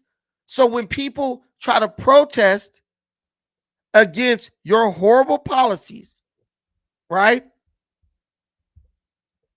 You can call in the military to exterminate them like bugs. Why did Joe Biden allow that? Why did Joe Biden allow that? But everyone's focused on Trump. Trump is the worst. Trump is bad. The orange man is horrible. And this is what Donald Trump means when he says the enemy within. This is what Donald Trump means when he talks about the enemy within. Yo mama, yo grandma, yo big fat overweight sister. You think that letting them vote you into self-destruction is respect for women. That's not what respect for women is. Respect for women is calling women out when they're wrong. No, you're wrong as hell. And it don't matter what you say, I'm not going to capitulate. That's not respect for women, letting them put you in a hole, letting them vote the United States into a bad situation. That's like a husband knowing his wife has a spending problem, but he gives her all the freaking family credit cards out of respect for women. So when she spins you into bankruptcy, now what? She got her respect and you got the bill. She hurt herself. You don't believe me? Ryan was telling me the other day about some lady. This lady got a divorce from her husband because she couldn't control her spending. Her husband divorced her because she couldn't control her spending. And she admitted that she had a problem with spending. That man got tired of being broke and poor all the time because his wife couldn't stop shopping. I'll tell you today, I know a fool who went bankrupt because he wouldn't stop his woman from spending all his money up. I know someone like that. Wife up on Amazon every damn day. Spent till they couldn't even afford their house, got foreclosed on. While he trying to get the money, while he trying to work the loan modification, and they tell him, well, we just need a lump payment in 6 months. He trying to build the money up. She's spending the money as fast as she can. And guess what? When they lost the house, they lost everything. She talked about him like a dog and divorced him. He should have been a man. What? Y'all think you guys are still from the time where you think that women respect men who bend over for them and bow down to them and let them stomp all over their nuts. Women don't respect men like that. They give you they take exactly what you giving them. This is real. This is real. But nobody wants to talk about that. Brandon, the orange man is better. You watch Fox News. Why aren't the media outlets talking about how the United States just approved Joe Biden's administration, just approved the military to use deadly force against American citizens? Don't we already have the National Guard? Don't we already have all these damn police departments all over the damn United States shooting people left and right? Why do they need another line of defense against their own citizens? Why do they need the military with all types of bombs and all types of crazy technology specifically made for killing? Why do they need that all of a sudden? Why do they need that all of a sudden? People don't understand. The enemy, you're looking at Trump. They got you hating Trump. Trump is the enemy. Trump is the enemy. Trump is not the problem. The enemy is the person who you think is, who keeps telling you, trust me. trust me because I'm a woman. And if you say you don't trust me, you're a misogynist. Right? It's really, they keep talking about the same stuff. They keep doing the same things, and you keep finding ways to ignore it or not believe it's true. What is it going to take? What is it going to take for you to understand that these people have had an agenda, an anti-American citizen agenda for decades? And it's finally coming to the light because of the independent media. It's finally coming to the light. I'm looking for this video right now because a lot of people didn't know that this happened. But let me see. Because I saw it on the Ron Paul podcast, and then I saw it on the Jimmy Dore podcast. Kamala declares support for widespread amnesty. Kamala, Black author. Why does Deep State hate Trump so much? The super secret project Agora. See at the pool. Threatens to quit his show. I'm not right or left wing. His son just meltdown. Joe Rogan is the evilest person. I think it might be. I would love for him to bring up her woman with blacks, $30 a day. I mean, that just sums up everything about Kamala Harris right there. You don't need to know nothing else. You don't need to know anything else. Hey, come see us on tour. We're going to be in Los Angeles, Columbus, Ohio, Dayton. Dang, I can't find it. Dang. I don't know if you guys heard about that, the deadly force thing, but I just want to talk about that because that's serious. Like, why do they need to use deadly force? Why do they need to authorize the military to use deadly force against American citizens? Really doesn't make any sense to me.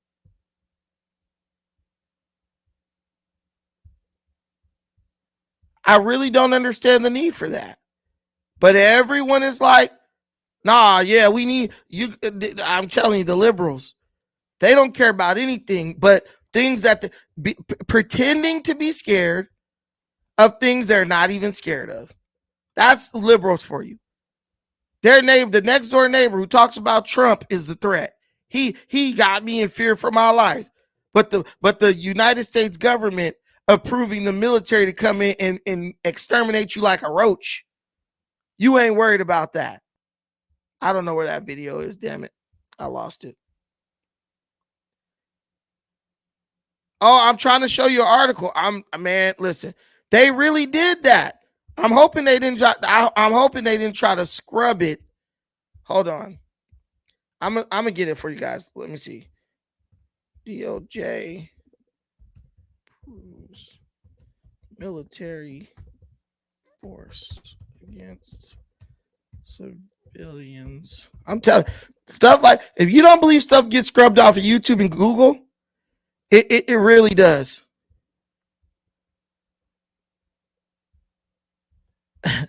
And you know what they keep saying? They keep saying, oh, Donald Trump is going to use the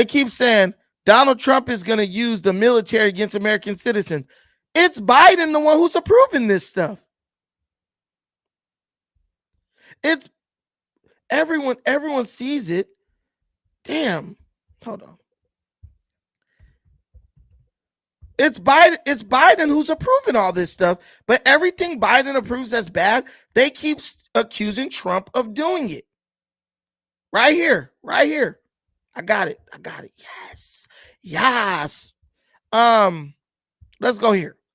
Okay, so I want it better than that. Bam. Let's go. Damn.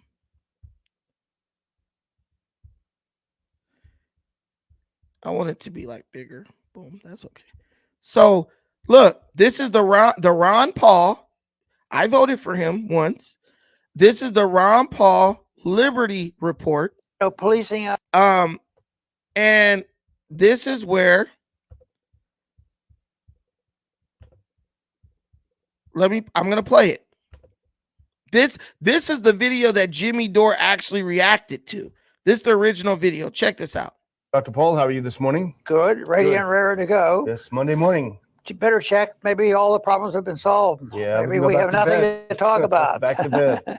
Big choices. What do we talk about today? Are they going to do anything good? We keep looking for those good things. You know, if you think about it, we haven't had too many opportunities to say, you know what's happening. Yeah. Well, we'll find something that good we'll news put. story. Yeah. If nothing else, what I usually resort to is saying that is so bad, so evil, that'll wake up the people. Yeah. But sometimes that doesn't even happen. Yeah. But we want to start off with a headline from Zero Hedge. It's pretty hot headline. U.S. military now is authorized to kill Americans on U.S. soil. That can't be possible. Yeah. Then I thought, after we talked about this a little bit, I said, well, you know, it's a big deal, except I'm afraid they've been doing that for a long time. When you think of the abuses in civil liberties and all the dumb policies they have, how many died at the hands of stupid government policy over COVID? Yeah. But that's over the top. You can't say that they have a responsibility, and that's on American soil. But what if we went to how many deaths have been killed by our foreign policy? Civilians, Americans, and foreigners, a couple. So, but right now, this is a step. It's bold. Yeah. It's bold. Now authorized, and there's been some changes made in the law that says this. So I think this is a bad thing. I think it's another one of those point in history that it was acknowledged and it will get worse. And to me, that is it's now official to have a police state. Yeah. You know, if we're not going to even pretend that we're not supposed to have a police state, that we're not supposed to have the Army policing our neighborhoods. That's what local policies were like in states and the whole works. But this more, canceled it out. This would open up the door for the careless use, and it's more frequent and legal. It'll be legal now, so nobody will have to worry about that. Send in the troops. We need you to shoot a couple of these people. Yeah. They're opposing. So Agriculture Concept is saying, I don't think this is true, big dog. So the libertarian congressman Ron Paul, who ran for president, who's a pure constitutionalist, he's wrong. You're right. You don't think it's true. But him, who has no reason to lie at all, never been questioned about his integrity as far as telling the truth in all of his many years as a congressman in the United States, had the endorsement and support of millions of people when he ran for president. You're telling me that this might not be true, but he's sitting right here in your face telling you he's shocked about it. And the fat guy sitting next to him is about to read the article about it. It's coming. But that's what they do. This is kind of like the same situation with like Dana and Judge Joe Brown. You can look it up. Of course they're going to say, oh, no, that's not what this is saying. And then you read the fake fact check that they do, and one little line is what they're using to discredit what to try to make you think that what they're saying is not really what they're saying. Why do they need to do it, period? I'm going to play this part, and we got agriculture up here. Armageddon Pros, which is a Substack, which they often run. It says, U.S. military now authorized to kill Americans on U.S. soil, just ahead, intriguingly, of November elections. And that was my second thought. The military has granted itself permission to unleash lethal force on the civilian population. Again, I thought this has got to be an exaggeration. So I went and looked, and actually go to the next one, because this explains what it is. Now, it's not a law. It's a DOD directive. So this is, the administrative state where they take over. They don't pass laws. They are laws unto themselves. Go to the next one if you can, because this is what they're talking about. And I went and I read this secondly, and it talks about a reissued DOD directive that was reissued just on September 27th, 2024. It governs the Department of Defense intelligence activities and now includes provisions authorizing lethal force in certain circumstances. And it supplants the 2016 version, which did not mention that. So I read all of this too, which is someone else's analysis. I said, okay, this sounds even more troubling. I want to go look at the document itself. And so go to the next one. I actually went and looked at the DoD directive. It's DoD Directive 5240.01, DoD intelligence and intelligence related activities and defense intelligence component assistance to law enforcement agencies, et cetera, and other civil authorities, September 27th. Now go to the next one. I'm just going to get to this really quick so I can just show people this is on their own website. Now this is section 3 of that directive, assistance to law enforcement agencies and other civil authorities. Now go to the next one. Now this is levels of authority. This is section 3.3. Defense intelligence components may provide personnel to assist a federal department or agency, including a federal law enforcement agency or a state or local law enforcement agency, when lives are in danger in response to such a request for such assistance in accordance with the following approval authorities. Now, here are the authorities. I'm sorry to get so far into the woods here, but go to the next one. Now you go down here to section C, assistance in responding with assets with potential for lethality. And I underline this, I highlighted it, or any situation where it is reasonably foreseeable that providing the requested assistance may involve the use of force that is likely to result in lethal force, including death or serious bodily injury. I'm sorry to bog the discussion down with that, Dr. Wall, but I really wanted to hone in on this is their actual document. It's not just someone's analysis. Both parties have used it, one party more than the other, and that is the use of violence like a target assassination, a really, really bad guy. And that was very bad. It is very bad. But this is something that's much broader. This deals with like routine policing activity.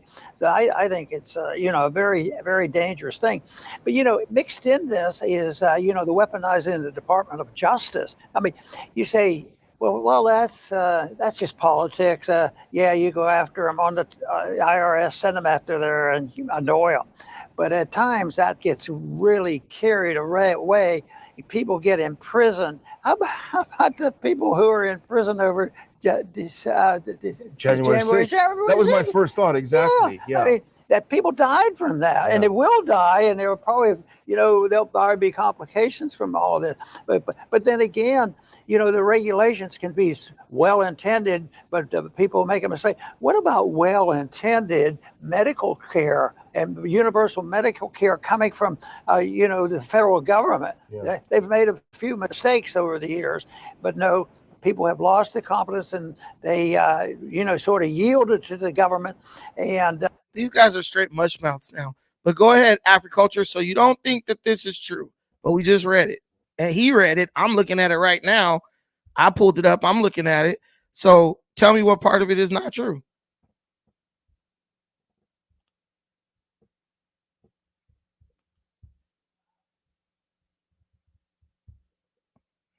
You there?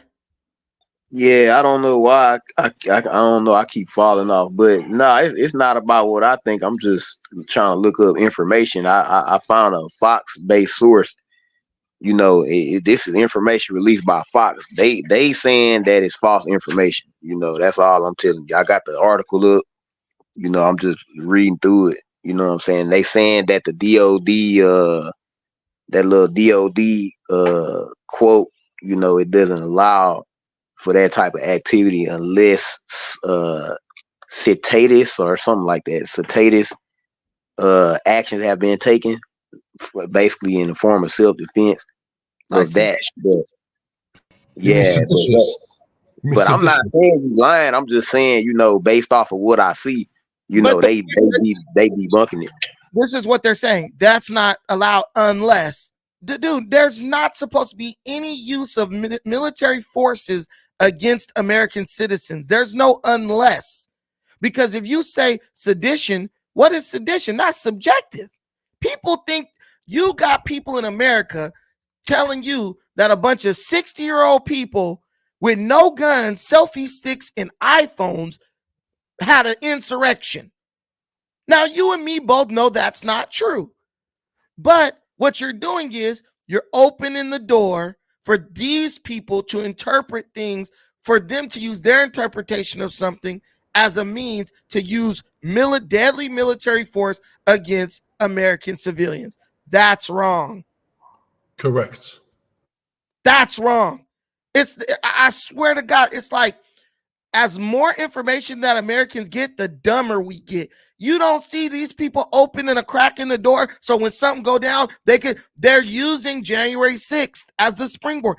January 6th was not an insurrection. There wasn't a single person arrested on that day who was charged with insurrection.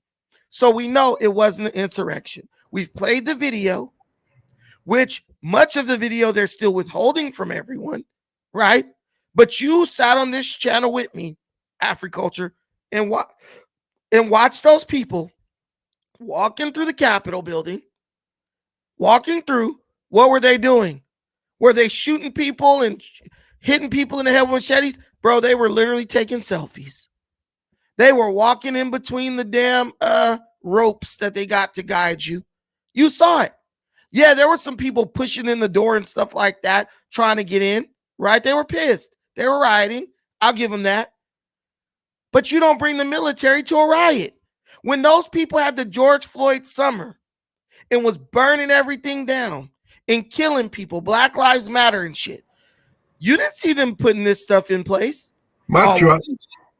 That we need military force. You already got the National Guard, which is a military force that is allowed to come in and put down any rioting or all that. Even Trump tried to get them to allow the National Guard to be on the Capitol that day, and Nancy Pelosi refused it. Why do you need to add now the United States military to this equation?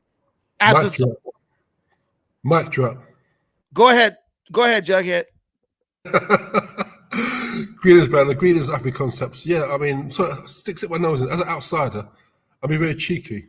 I'm sticking my nose in your business. But yeah, Kamala Harris, man. That Jezebel wench. How she's in the position is shocking. A country of your size can't choose a better candidate than that cocksucking wench. What do people in your neck of the woods think of this lady? Do they think this woman is intelligent, or are they just like she's dumb as hell? Oh, it's just the latter. She's a joke. I mean, in America right now, it's mixed because a lot of people don't pay attention to politics. They've got a bit of fatigue. But myself, those that do pay attention, it's surreal.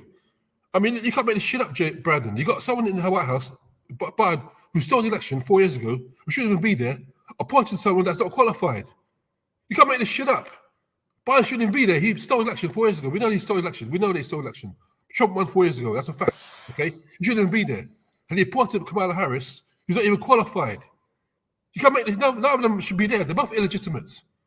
You can't make this shit up. These people make this shit up. These people have literally tried to imprison their political opponent like this is some type of third world country, an election in Zimbabwe or something.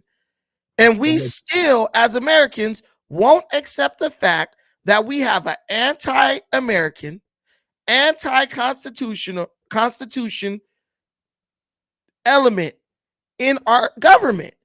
It's like, dude, are you fucking kidding me? I would encourage everybody to go watch Star Wars. See, this is why you got to watch sci-fi shit.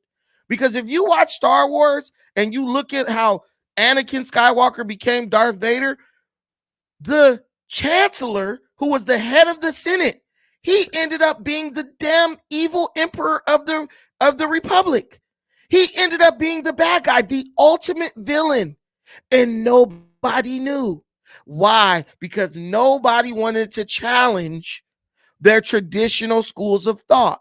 No one wanted to look and say, dude, I'm telling you right now, a lot of people don't even know what it means to be an American. But George Washington and them boys, I said this a long time ago. I think Trump is the greatest president in the history of America. The greatest, hands down. And you want me to tell you why I think that, Jughead? because Trump managed to navigate this swamp without going to war. Let this have been George Washington. Let this have been Andrew Jackson. Let this have been any president before the 1900s. You would have had an open war over this stuff because they are so blatant with their efforts to undermine America. Even a child can see what they're doing. But the American people, we're so damn comfortable. We're so damn scared to admit that we've been hoodwinked and bamboozled. We are so scared to admit that there are people even within our own families that have sold their minds to this machine, to this demonism. We're so afraid to admit that we just try to find a way to make it untrue. Go ahead. Hey, check out the link I sent in the back. All right, I will right now. Yeah, sorry, Brandon, if I may interject. That's what you said, Brandon, about Trump. I would say Trump was the greatest president since McKinley.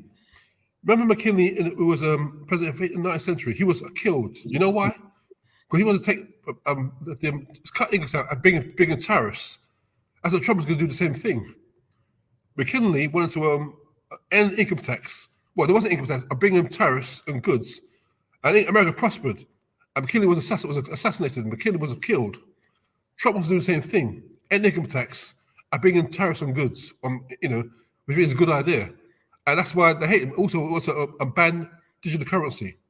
That's why they want him out, because Trump knows that that digital currency is a step to the mark of the beast. I'm not saying Trump is a righteous man, but his head's on the right shoulders. Trump knows. But if look, Brandon, that whole Obama, how dare he lecture black men? Who is he? How dare he come wagging our finger like Bill Cosby, wagging his finger in our faces, scolding us like little schoolboys? They're so condescending. That Democrat took with black men like with children. I find it very offensive. No, man, listen. You know what this is. You know what I'm saying? We all know what it is. The issue is not identifying what it is. We all know. The issue is getting the American people to stop trying to stick their heads in the sand and start acknowledging what's going on around them. That's all that this is. There should have been riots in the street when they tried to put Trump in jail over that shit about that stripper and all that. Even in Atlanta. There should have been riots in the street. But Americans don't even know what it means to be American anymore. We don't even understand that. You don't jail your political opponents. The United States has put embargoes on countries. We've put all types of sanctions on countries over doing the same shit we did, over doing the same stuff they did to Trump. Jailing political opponents and killing political opposition. Now we're doing it. We're literally blurring the line of what it means to be an American. Now, let me read this real quick. I'm in the article you're talking about. This is the part that I think we're not paying attention to. The directive says that the Secretary of Defense must sign off on assistance in responding with assets with potential for lethality or any situation in which it is reasonably foreseeable that providing the requested assistance may involve the use of force that is likely to result in lethal force, including death or serious bodily injury. Now, if you talk about assets, what does assets mean? A person can be an asset. A platoon of troops could be an asset. A elite division of troops can be an asset. It's when they say assets, they want us to say, oh, it's just weapons. No. Assets are anything that is under the control of the United States military. A spoon is an asset, and a man can be an asset. They can use a person like a damn broom. Sweep this floor with your toothbrush. That's an asset. It's not about just weapons. That's what they're trying to make you think. That's the context that they're trying to put on the situation. Defense intelligence personnel are permitted to supply intelligence, analysis, training equipment, and weapons to civilian authorities. However, they cannot use force themselves. This is bull crap. They can't use the force themselves, but they could give Gomer Powell these weapons that could have that these weapons that can cause mass death. I don't see what difference in what they're saying here than what Ron Paul is saying. I don't understand what difference do you see, Africulture? What difference are you seeing? Because I'm not seeing anything here that tells me, oh no, the military is not going to be unleashed on American civilians. The military isn't technically fighting in Ukraine, but they sure are helping the Ukrainians kill a lot of Russians, aren't they?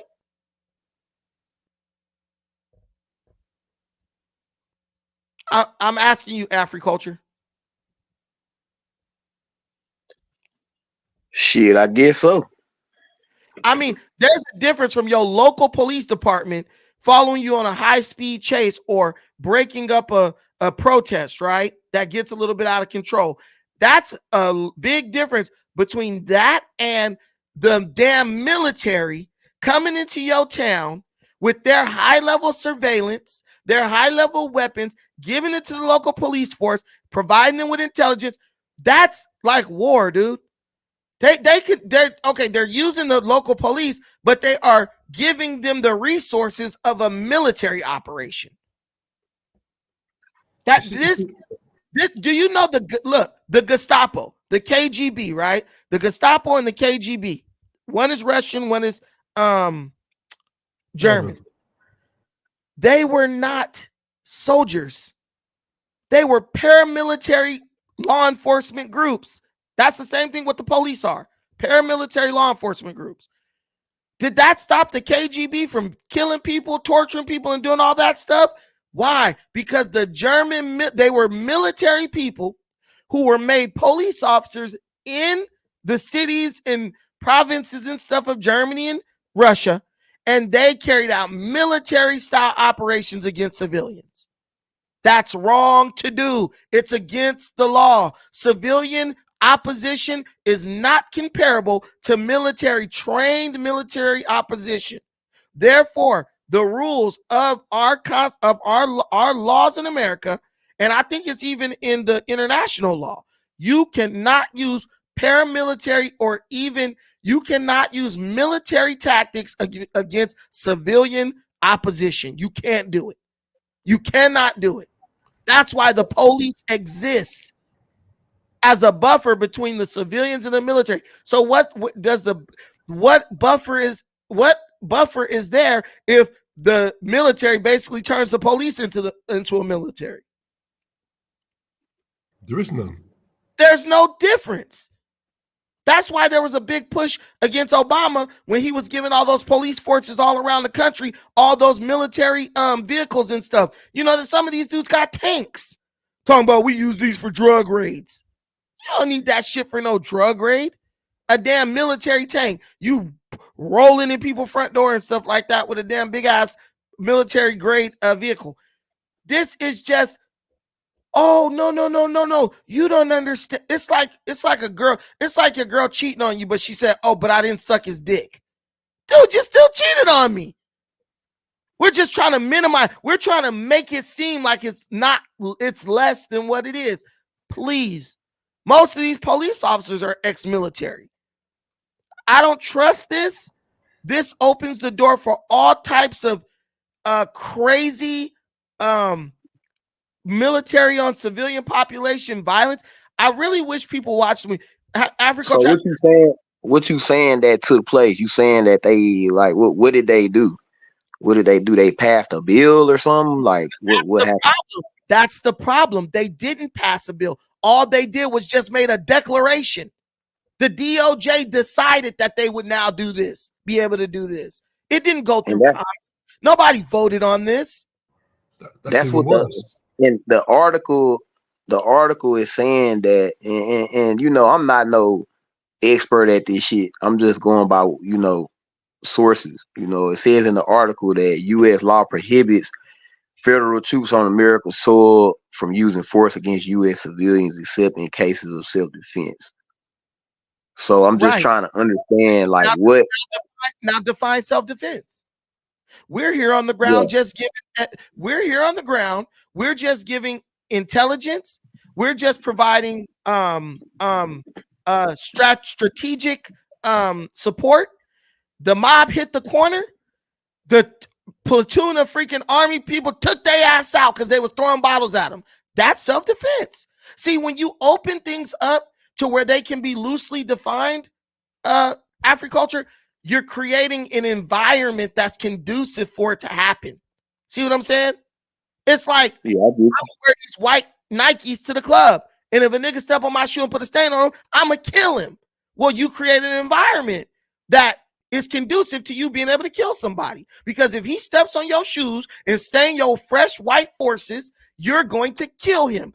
If you didn't want that to happen, you would say, I'm not even gonna wear these fresh white forces to the club. I'm gonna wear these slip and slide dress shoes that's leather, so it don't matter. Bam, hit it with the towel, with the paper towel, and wipe it off. These people are setting up the situation for a conflict to happen between the military and civilians. They want that shit to happen. That's why they're opening it up right now. It's like a cop saying, oh, I remember in California back in the day, there was a law. If you assaulted a police officer, you would get 5 years mandatory in prison. There were police officers who would hit somebody, knock the person clean out, break their finger. They would then be able to charge you with assault on an officer because they hurt themselves while beating your ass, and you would get 5 years in prison. It's like the same law. What is it called? Retroactive or whatever it's called, where they could charge you for murder if they kill somebody you with in the middle of committing a crime. You know what I'm talking about, agriculture? Do you know what I'm talking about? Something's up with his connection. But guys, there's laws right now. California has these laws as well. Say you and your friend break in a house, and when you in the house, the police call you. Somebody call the cops. You go out the house, the police outside waiting for you. You and your friend run, the police shoot, kill your friend. They charge you with murder for that. These laws are on the books right now. So when I keep asking people, how long are you going to see what they do and how they play this game before you realize what the hell they doing, before you realize the rules? The police, dude, you can go to court. You sitting up in court, innocent as hell. You didn't do it. They come to you and say, look, if you plead guilty, we're going to let you go today. But you got to plead guilty and you got to take 2 felonies. We'll release you on a furlough. But if you plead innocent and you try to fight this charge and you lose, we're going to give you 35 years to life. What? So you telling me you could let me go right now today? But if I admit that I did it and set myself up for a bigger case and a bigger sentence down the line, you could let me go today if I admit to doing something I didn't do. But if I don't admit to not doing it and I fight it and lose on anything, technicality, jury didn't like me, whatever, I'm doing life in prison.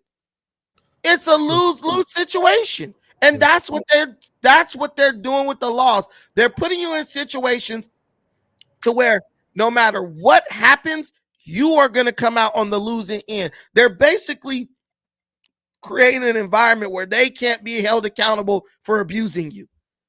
Agriculture, are you back? Yeah, I'm still here. No, I'm asking you a question. Do you know that those laws exist? Where if you and your friend rob a house or y'all break into the house and the cops come and they kill one of y'all, the other one of y'all get charged for it. Did you know that those laws exist? I honestly, I don't even know what you saying. Listen, bro. Me and you go in a house. We break into the house. Somebody call the police. As we walking out the house with the shit we stole, the police start chasing us. We run. The police pull out a gun and kill me. They charge you for my murder. Oh, okay. You for murder. You do know those laws exist, right? Nah, I ain't know that. That's in every major city in America, including this one I'm sitting in. If the police kill one of y'all, you and a group of people do something, and the police kill one of y'all in the act or while they're trying to arrest y'all, they charge you for the murder. They charge y'all for that murder that they just committed. Imagine that. This is true. Roger W. said these are called retroactive laws. That, man, I'm telling you, KP, right here, my friend. Yes, I know exactly what you're talking about. Everybody knows about this stuff. If you've ever been around the hood, anybody doing break-ins, any of that, if they kill one of y'all in the act, they charge you with the murder. You ain't pulled no trigger. You ain't had no gun. The police killed that person, but you end up doing the time for that. Brandon's a term for it. It's called ex post facto. That's yeah, that shit comes from like Nazi Germany and stuff like that. Yeah. That's those laws come from authoritarian governments. It removes the fault from the government, from the authority, and they put it on the civilian. John Doe said, hell yes, they do. Meta Judah said, correct, Brandon. This KP, it falls under the felony murder rule. Exactly. So when I see stuff like what I'm seeing in that thing, and you got all these media outlets, these are the same media outlets that we just did a show where they tried to lie and say Kamala Harris wasn't in favor of giving sex change operations to prison inmates. Oh, she said that in 2019, but she has yet to say that in 2024. So we're going to rule that false. These fact checks are bullshit. This a Fox media outlet, bro. Fox be on bullshit too. I don't trust Fox blindly. What the fuck, Fox? Fox ain't no. Fox go with whatever the government say as well. Fox is controlled opposition, bro. You know that. I know that. There's the only media outlets I'm really gonna trust are independent media outlets. People who give you both sides. I use Fox, yes. I use Fox. I use Fox because MSNBC, the problem with MSNBC is they are all opinion shows. They're not really news shows. This is already, they've admitted this. 15% of MSNBC's content is news. That's what they say. 85% of it is independent, is entertainment shows and opinion shows. None of these people are journalists. Rachel Maddow is not a journalist. Sean Hannity is not a journalist. Now, Harris Faulkner, she's a journalist. Kayleigh McEnany, she's a journalist. Brett Baer or whatever his name is, he's a journalist. That's why you notice what they say is they watch what they say. They don't just come out with these outlandish claims. What about Chris Pandolfo? He the author of this article. Chris Pandolfo, he's probably a journalist. I never heard of him. But he's the author of this. He's probably a journalist, but what I'm telling you is a lot of this quote unquote fact check is their interpretation. Also, it is them pretending to be ignorant of the way the justice system is weaponized against civilians. I'll give you a prime example. Nobody on January 6th was charged with doing an insurrection. Guess what? Guess how many news outlets was like insurrection, even though legally there was no insurrection that took place. The courts didn't charge a single person with insurrection. These people, just like Joe Biden, bro, we all knew Joe Biden was in cognitive decline. Everyone knew that. How long did these media outlets lie and tell you, oh, well, we didn't know that he was in cognitive decline? They knew, but they lied. Because they are all owned by the same people. Fox News is owned by the same people who own MSNBC. I think Disney owns Fox News. So when they try to protect or hide a narrative, they all get on board trying to debunk. But that's the good thing about the independent media. That's the good thing about Ron Paul having a YouTube channel and a podcast. Because we're here to say, no, it is what you think it is. They're trying to cleverly word. Let's go right here. YFN Lucci is on trial for murder because his friend was killed while they were in a shootout and they left him on the side of the road. Lucci was the driver. Lucci ain't killed nobody, but he's getting charged for murder. That's what I'm telling you. These laws exist. And that's why I'm telling you, no. The newspaper, Fox News, is purposely misconstruing the context of that so they can make you, they don't want people getting crazy in the streets. So they have to try to misconstrue the context to calm people down. But trust me, you're going to know. Countries don't just fall into authoritarianism. They slide into it. People turning a blind eye, people refusing to acknowledge what the hell's going on around them for what it is. And next thing you know, you look up and you got Hitler sitting in the White House. Like, what the hell? They kicking in the damn door. You think the German people just was like, yeah, we hate Jews? No, it took Hitler 4 years. It took Hitler 4 years to brainwash the German people and indoctrinate them enough to where they accepted the extermination of Jews. How did he do that? Oh, we're just gonna like deny them from working jobs so we can have more jobs for regular blonde hair German citizens. We're not gonna. There were German people who started organizations that were anti-Nazi when the Nazis first took power. Slowly but surely, Hitler got rid of all of them. Why? Because if people eating good and they doing okay, they don't give a fuck about what you doing, the abuse you commit to someone else. Because they're like, if I say something, it might jeopardize my shit. And I like when you at a job and you making $200,000 a year. Let me ask you a question, Africulture. You at a job. You got some dudes in there making $200,000 a year. You got some dudes in there making $50,000 a year. You got some dudes making $100,000 a year. If something goes wrong, y'all all employees, y'all making different amounts. Who do you think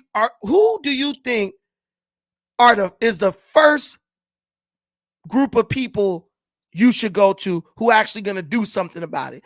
Do you think the $200,000 a year guy's going to do something about it? Do you think the $100,000 guys are going to say do something about it, like speak up? Or do you think the $50,000 a year guys are going to be the first to speak up?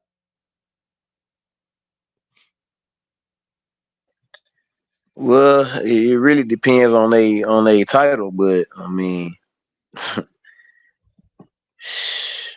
easy. You've been the upper management before, and you know what upper management does. They try to sweep that shit under the rug. Exactly. All right, man. I talked to him about. I've been a manager. I've been in upper management. That's People that came to me, oh, she's not giving me hours. She doesn't like me, so she's only scheduling me for 10 hours. You know what I say? Shit, okay. I say something to her. Hey, Nancy, you need to try to give Whoop-de-Whoop more hours because they said they can't live off of 15 hours. She like, all right, Next week they got 15 hours again. I hope they don't come back to me with it. I'm not jeopardizing my shit for this person who wouldn't jeopardize nothing for me. I got a mortgage to pay. I got a boat payment. Like, that's what I learned. Like, the people who make the most money and are the most comfortable, they just keep their head down. They don't get involved in shit because they got bills to pay. And where else is a non-college educated person gonna make $200,000 a year? Bills. Go ahead, Judge. Bills and mistresses to keep quiet. Bills and mistresses, right? Bills and mistresses that to keep quiet. So this is what I'm saying. That's what the newspapers are. That's what these journalists have become. These journalists don't have any more integrity. They're going to say whatever the machine tells them to, because guess what? They got a $20,000 a month house payment. And where else they going to find another job? You see what's happening? Look at Eric Adams. Look at Eric Adams. Eric Adams down so bad, he's defending Donald Trump. Because he's like, damn, I'm fucked in my own party. Let me see if I can get some grace from this side. Look at Tulsi Gabbard. She just became a Republican. She's done. Financially, if the Republican Party doesn't accept her, she's done. RFK, the same. RFK, the same. Same thing with RFK. This is all about alliances. This ain't got nothing to do with integrity. The only people going to have some semblance of integrity is going to be us, the independent media. You won't even hear people on independent media channels saying this shit that I just said tonight. They're scared to get blocked by YouTube. You see it on YouTube. Look at Afro's think tank. That dude has become totally deranged because he doesn't want to give up the little YouTube revenue he's getting. Yeah. Brandon, might come in, Brandon. You got it. Afro think that guy, but I know his channel. That guy is an intelligent man. How can he support Kamala? I'm shocked at his level of confusion. This woman, she's screwed away to the top. She defends black genocide, i.e. abortion, okay, 4 out of 5 black babies are murder are baby boys. Okay? She defends black genocide. She defends baby killed after birth. After birth. She's insane. She's a liar. She's corrupt. And you want to put her over Trump. Look, Trump is the heavyweights. Putin, Xi Jinping, Kim Jong-un are all heavyweights. You can imagine Kamala Harris up against Putin. Have her for breakfast.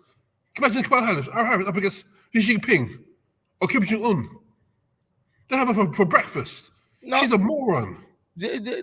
Listen, man.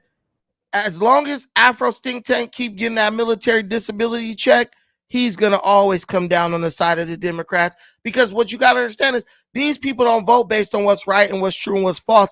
They vote based on who's going to keep their free money coming in, right? And this guy's just, he has Trump derangement syndrome, for one. And two, he's like, whatever I could say. When that dude did that one video, he did one video where he was talking about Kamala and calling people stupid. The video went viral somewhat. He got a bunch of views on it. And if you notice, once he did that one video, he just kept doing the same thing. And he sprinkles a few little Pan-African videos in there, but ultimately his channel has become a regurgitation of MSNBC talking points, because those people come in large numbers. Everyone's getting on the YouTube. Let's bash Kamala or let's bash Trump. So he's tapped into that audience now. And so he's getting those views. If you look at the comments, if you look at his comments, it's just the same people comment that's always been commenting. So the people watching him aren't like dedicated members of his channel. They're probably majority not even subscribed to him, but he gets the revenue for the ads from YouTube. Me, I don't give a damn about ad revenue. I'm going to say what I want to say to the end. You know, that's just me. But everybody ain't like me. You know what I'm saying? Everybody doesn't have that stubbornness in them for the truth, because I've been in situations where people were basically forced and encouraged to lie, you know, and I don't like that. It gives me a disgusting feeling seeing and hearing people lie when they know something is not true and they just like keep saying it. But ultimately, man, we're in America. A lot of people are straight up compromised. That's all there is to it. A lot of people are straight up compromised. Everybody knows Kamala Harris is incompetent, but you got people talk about, oh, that was a great speech, and it's just stupid.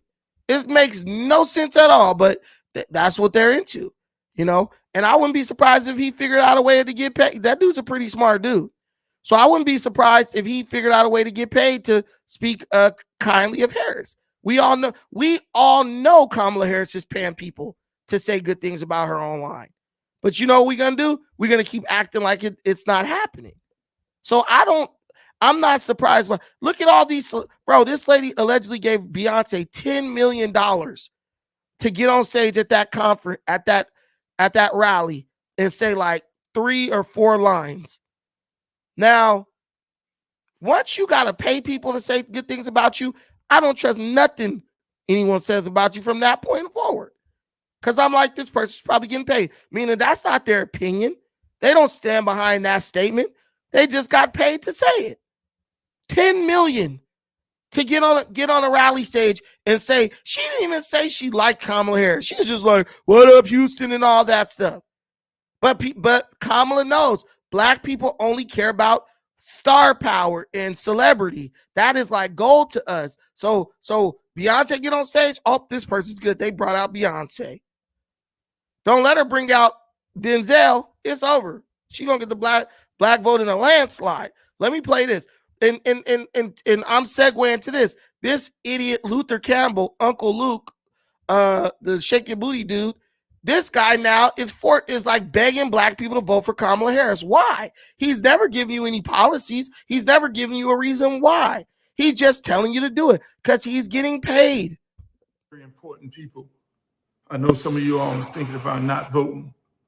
I know some of y'all are thinking, why should I go out there and vote? Because my vote does not count. Yes, your vote counts. Your vote fucking counts. You gotta get your ass out there and vote. This shit's serious. We're voting against the orange head man and a lot of other things that's on the ballot, ladies and gentlemen. You got to get your ass out there and vote. And for you Negroes who are out there talking that dumb shit about don't vote for this black woman because of this and that and all these other things. You are the stupidest motherfuckers on earth. He sounds just like Afro Stink Tank. They're all. Go ahead. That's like Barry Soetoro. His name What? is. His name is what? No, Barry Soetoro. His real name, Mr. Obama. Oh, Barry. Yeah. Yeah, this guy's real name is Luther Campbell. But do you guys notice the similarities? I come at you like I care about you, and I want you to vote because I care about you. But ultimately, I just end up insulting you. The people who they worship and follow, they are a reflection of those people, and that's Kamala Harris. I'm gonna fake smile and shin and grin when I'm in front of you when I want your vote.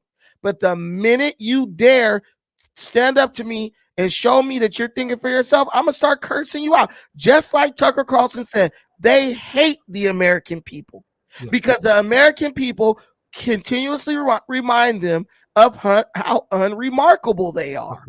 Brandon, this is abuse. Look at the sorry, Brandon. If I may interject before you continue with this, go ahead. That what you see from Kamala, Obama, that was tyrant. That's abuse. I don't think I've ever been in an abusive relationship. I've never done it because I'm too smart. But that's the pattern of behavior. They devastate, they reel you in, flatter you. When you raise your voice a bit, then the abuse comes out. The iron hand comes out. Slap, slap, slap. How dare you stick up for yourself? Get back down there. That's what we're seeing here. Abusive behavior. No respect. Pure abuse.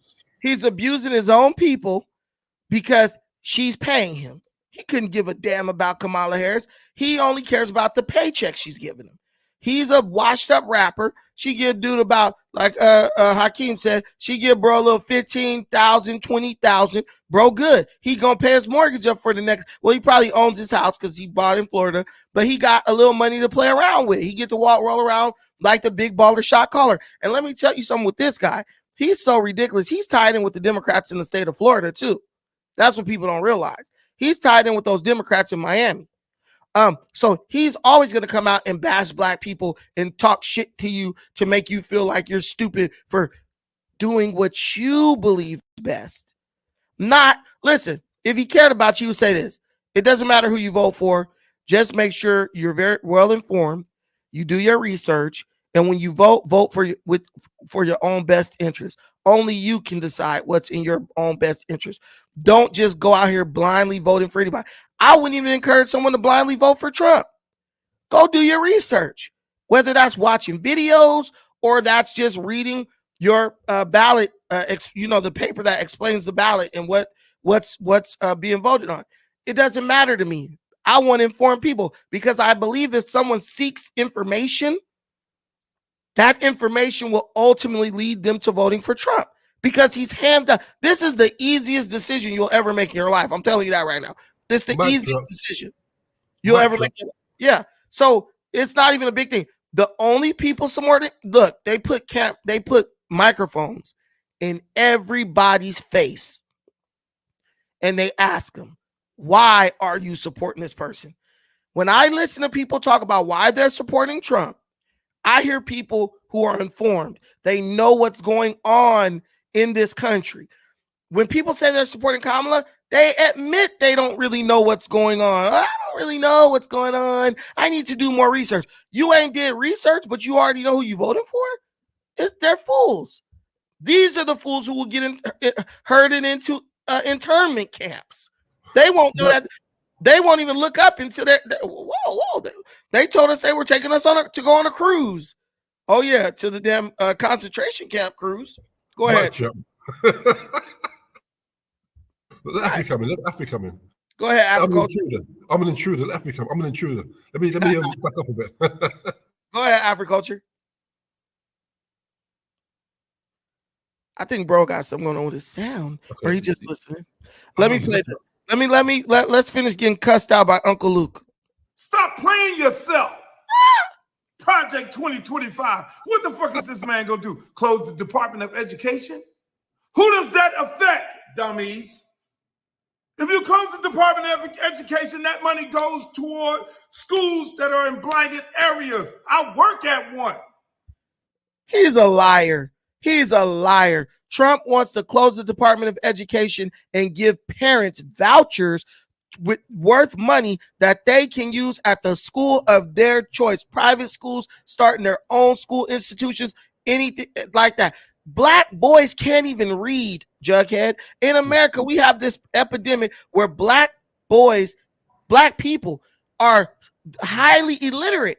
The schools are failing us left and right. Why do you want to keep funneling money into a failed system? It's not working. The little white kids, okay, because I do jujitsu, y'all know, and I train at this place. I'm not going to say the name, but I train at this place. It's like the #1 jujitsu gym in the world. There are little white kids who have left where they from, whether that's Alabama, New York, whatever. Their parents have moved them to California to train at this school. You go into the gym, you're looking at all these kids at 10 o'clock in the morning, and the first thing you think is, why aren't these damn kids in school? These little white kids are on something called Khan Academy, which is an online school. They are graduating from this thing. They are learning everything they need to know on there. They're articulate, they're well-spoken, they're very intelligent. They're not losing at all. They're learning just fine. Their parents take them and do music and whatever else they do, but their primary focus is jujitsu. I'm not saying all black kids or whatever kids' parents should be on that, but what I'm telling you is there are many ways to get an education in this country outside of this failed public school system, especially in the inner cities. The schools will not cease to exist. The schools will simply will go to a merit-based system. Do you think that if they defund the Department of Education, teachers are going to stop teaching? Do you think if they defund the Department of Education, schools are just going to shut down? These schools will still try to function. They will just get the money directly from who? The parents. And the parents will be able to decide what school they want to give their money to. You want to discriminate against my kid? You want to discriminate against black kids? Guess what? All the black kids taking our black dollars and we going to the school that treat us fairly.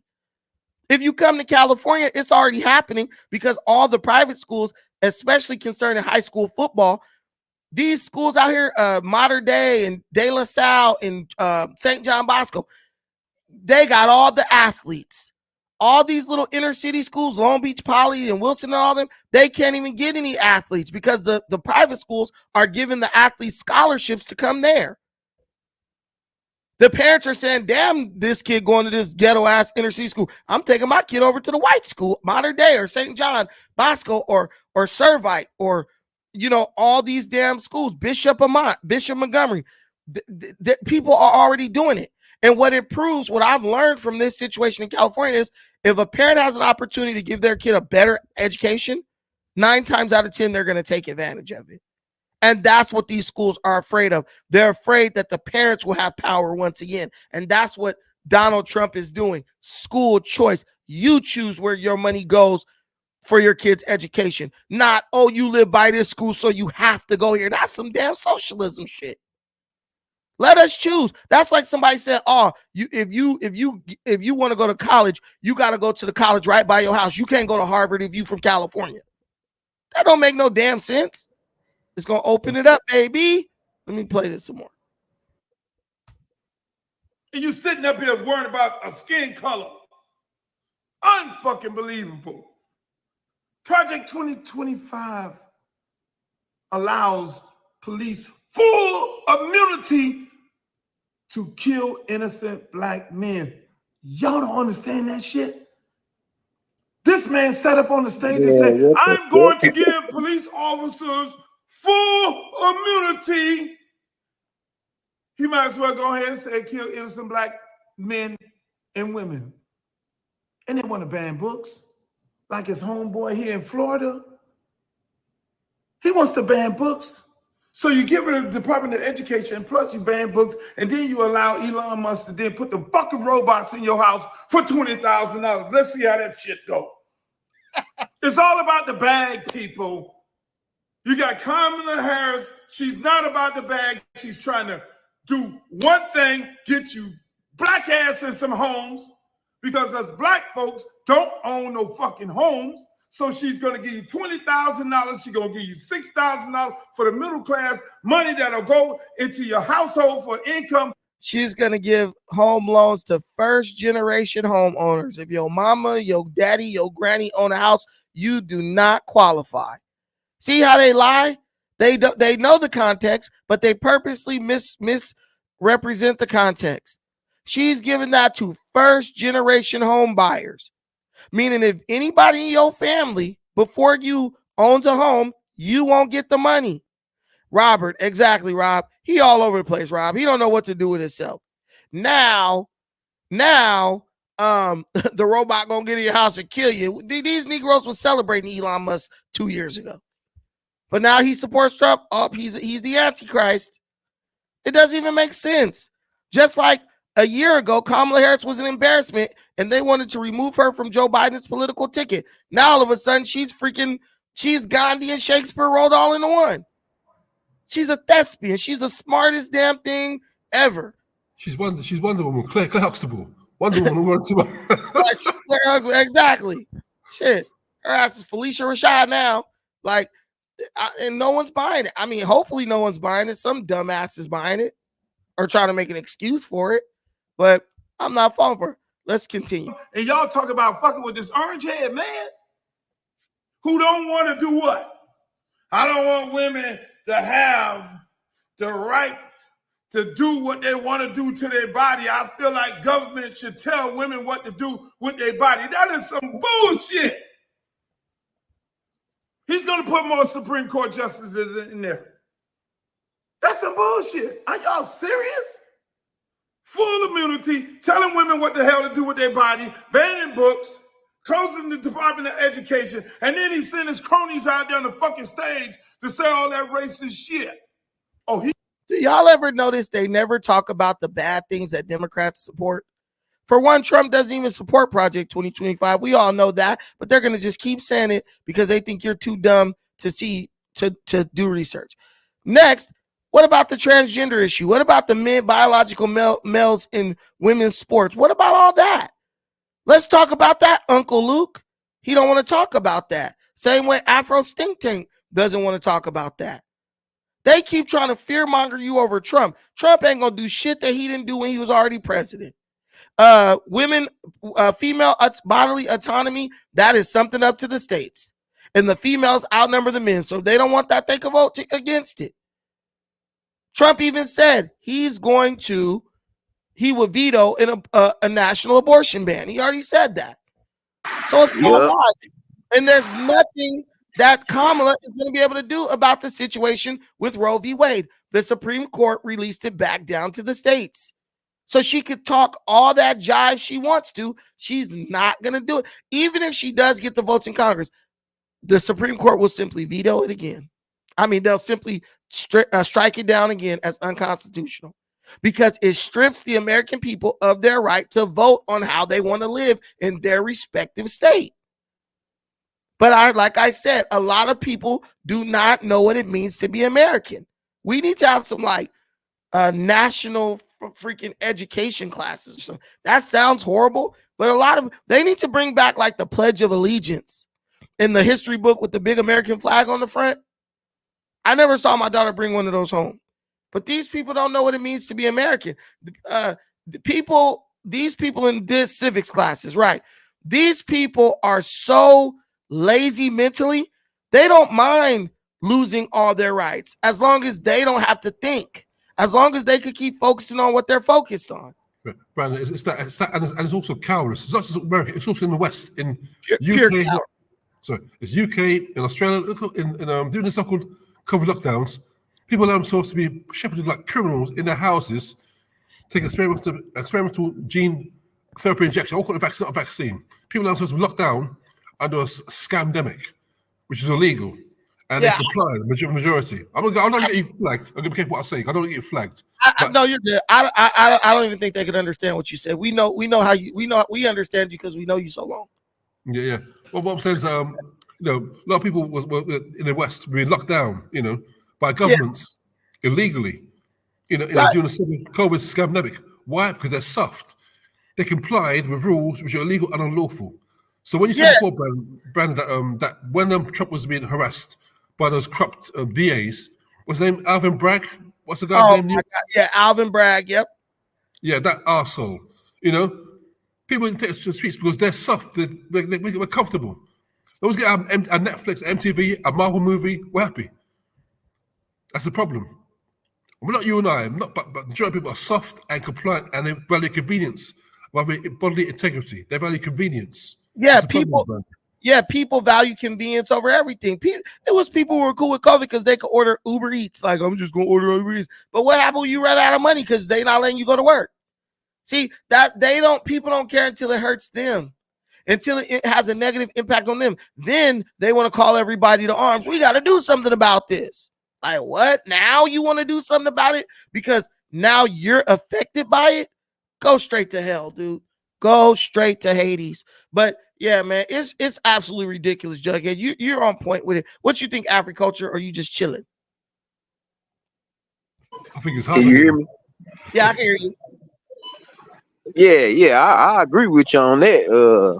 You know, people just, you know, they don't really care about nothing until it involves them. You know, I'm dealing with people like that up here at my job. You know what I'm saying? They be talking the same old, oh man, you know, they don't got nothing to do with me. They don't got nothing to do with me. Right. We gonna see though. You know what I'm saying? But I also agree with you on how these boys, like these, like people like him that you got on the screen, you know, like they misinterpret, you know, stuff that you know that they discussing in politics or whatever, you know, in order to push fear tactics and stuff like that. Yeah, I'm in total agreement with that. Man, yeah, man, it's absolutely freaking ridiculous, dude. These people, this guy is just. Let me stop saying disgusting. This guy's ridiculous. He still ain't gave you a reason why you should support Kamala, because this is why you should be scared of Trump. Give us some of her policies, man. Give me some of her policies. He said y'all worried about color. Haiti was a shithole of. Go ahead. What? He said y'all were in the same sentence. He said, I mean, I might be wrong. I might have misheard him, but he said y'all worried about color. But then he said something about giving police immunity to kill innocent black men. I thought that was funny. Crazy stuff, man. Crazy stuff. Trump's going to use the military. Everything they're planning on doing, they're trying to accuse Trump of doing. Man, I live in California. This is a liberal stronghold. I know what these fools are capable of. I know what they try to do. You want to come to a police state? Come to California. It's going to become that. But first, they got to let the criminals take over so they have a justification for implementing it. You won't even be able to drive down a damn street without a checkpoint. Oh, he meant it when he said Haiti was a shithole of a country when he was the president. Because it is. And then doubled down and came back and then said Haitians eat cats. This man's a fucking racist. And then, okay, when the people were marching in Charlottesville, so Jews will not replace Donald Trump. How do you feel about that? There were good, fine people on both sides. That's some bullshit. And then now his homeboy gets on stage. He ain't say one fucking joke about white people. But he threw black people under the bus, talking about some watermelon shit. He threw Puerto Ricans under the bus.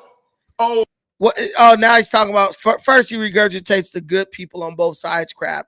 And then he goes after Kill Tony. People don't even know Kill Tony. That shit's about racism. That's all they do on that damn on that. It's a show they have. And all they do is make racist jokes. I don't know if you guys saw the Tom Brady roast when he told Kevin Hart, Kevin Hart's so short that when his ancestors picked cotton, they, what did he say? They called it deadlifting or some shit like that. But guess what? No one cared when Kill Tony was racist at the roast of Tom Brady. That's what he does. That's his like angle. That's what he does.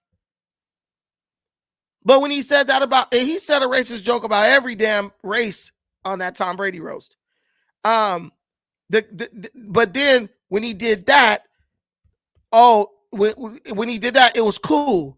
But when he does what he always normally does at the Trump rally, all of a sudden everybody's up in arms.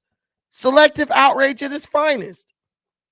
They're just choosing when something's racist and when it's not racist. I'm not living my life like that. Yeah, that's no sign of abuse, Brandon. They pick and choose when they want to be outraged. There's no characteristics of abusers, abusive personality. When they're outraged, when they want to be, they abuse, they charm. They use both in tandem, the iron hand and the smile. Iron hand, they confuse you, they bamboozle you, they gaslight you. Then they slap you, smack you down the head. That's what they do. Abuse, that's what they do, Brandon. Yeah, get you all pissed off, get you all fired up over nothing. And when they can do that to you, now they got you under their control. They got you under their control. I want to show y'all this because y'all didn't even see this. This lady, Kamala Harris, is showing you who she really is in real time. Look what she says right here. When I am president, we will stop treating immigration as an issue to be scared up, an issue to scare up votes in an election, and start treating it as a serious challenge that we must finally come together to solve. Right? All she's telling you is when I become president, I'm going to keep letting immigrants in this country, just like me and Joe Biden been doing for the past 3 years. Ain't nobody scared of no damn illegal immigration. We want the law to be enforced. If you bring your ass over illegally, you're getting deported. So basically, she's being dismissive of American law and American sovereignty.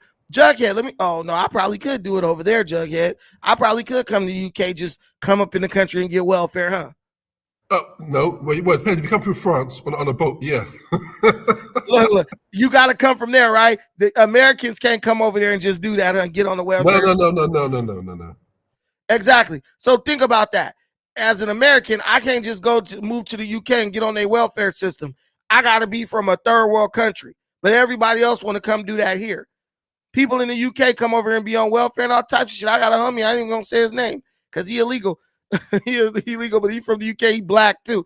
Bro cooks some good ass jerk chicken too. I just was talking to him, but yeah, man, no, we want the laws to be enforced. I don't care white, black, blue, or brown. You bring your ass over here illegally, you need to be deported. Now, if you black, I could give you some grace. We do need more black people in this country. We definitely need more black people in America. That's because abortion. That's why. Yeah. Sorry. No, you're right. We're doing it to ourselves. Why? The Klan ain't killed as many babies as abortion have. Jughead, mind your business. You're tethered. No, I'm just kidding. Tariq. No, but yeah. So she's basically telling you. Sometimes I feel like this woman is trying to destroy her own campaign. Because in the last days of the election, you're going to double down on your apologizing for illegal immigration. Like, lady, are you even trying to win? Sometimes I doubt it. Tweak. Hey, guys, we've been here almost 3 hours. It's been a long time since I did one of these. But we're going to go to the last topic. We're going to just go over slides. You know, Joe Biden called Trump supporters garbage. Did you guys know that? Yeah, I saw it the 3 hours ago on YouTube. Yeah, Joe Biden called Trump supporters garbage. The only garbage I see is his supporters. Then they tried to walk it back and say he was only talking about Kill Tony. Oh, there was an invisible apostrophe right there. I don't understand how how does the mainstream media try to defend the words of the president of the United States? Like they working for his campaign.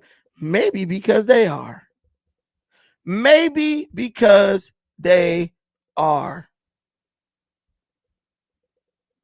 But man, it's so sad. It's so sad. I'm seeing Donald Trump. I see Donald Trump got a damn garbage truck that says Trump on the side of it. Damn, that's crazy. I'm just trying to pull up this. We flying through these real quick. So Biden calls Trump supporters garbage. But that's the way these people think. Like if you don't support them, you're trash. But the reality is they think their own supporters are garbage. They think their own supporters are garbage. They're just plebes, uninitiated plebes whose primary focus in life, their only reason for existing is to support the Democrat Party. That's the party of elites now. It's always been, in my opinion, party of the clan. They're just going back to their roots. The chickens are coming home to roost, as they say.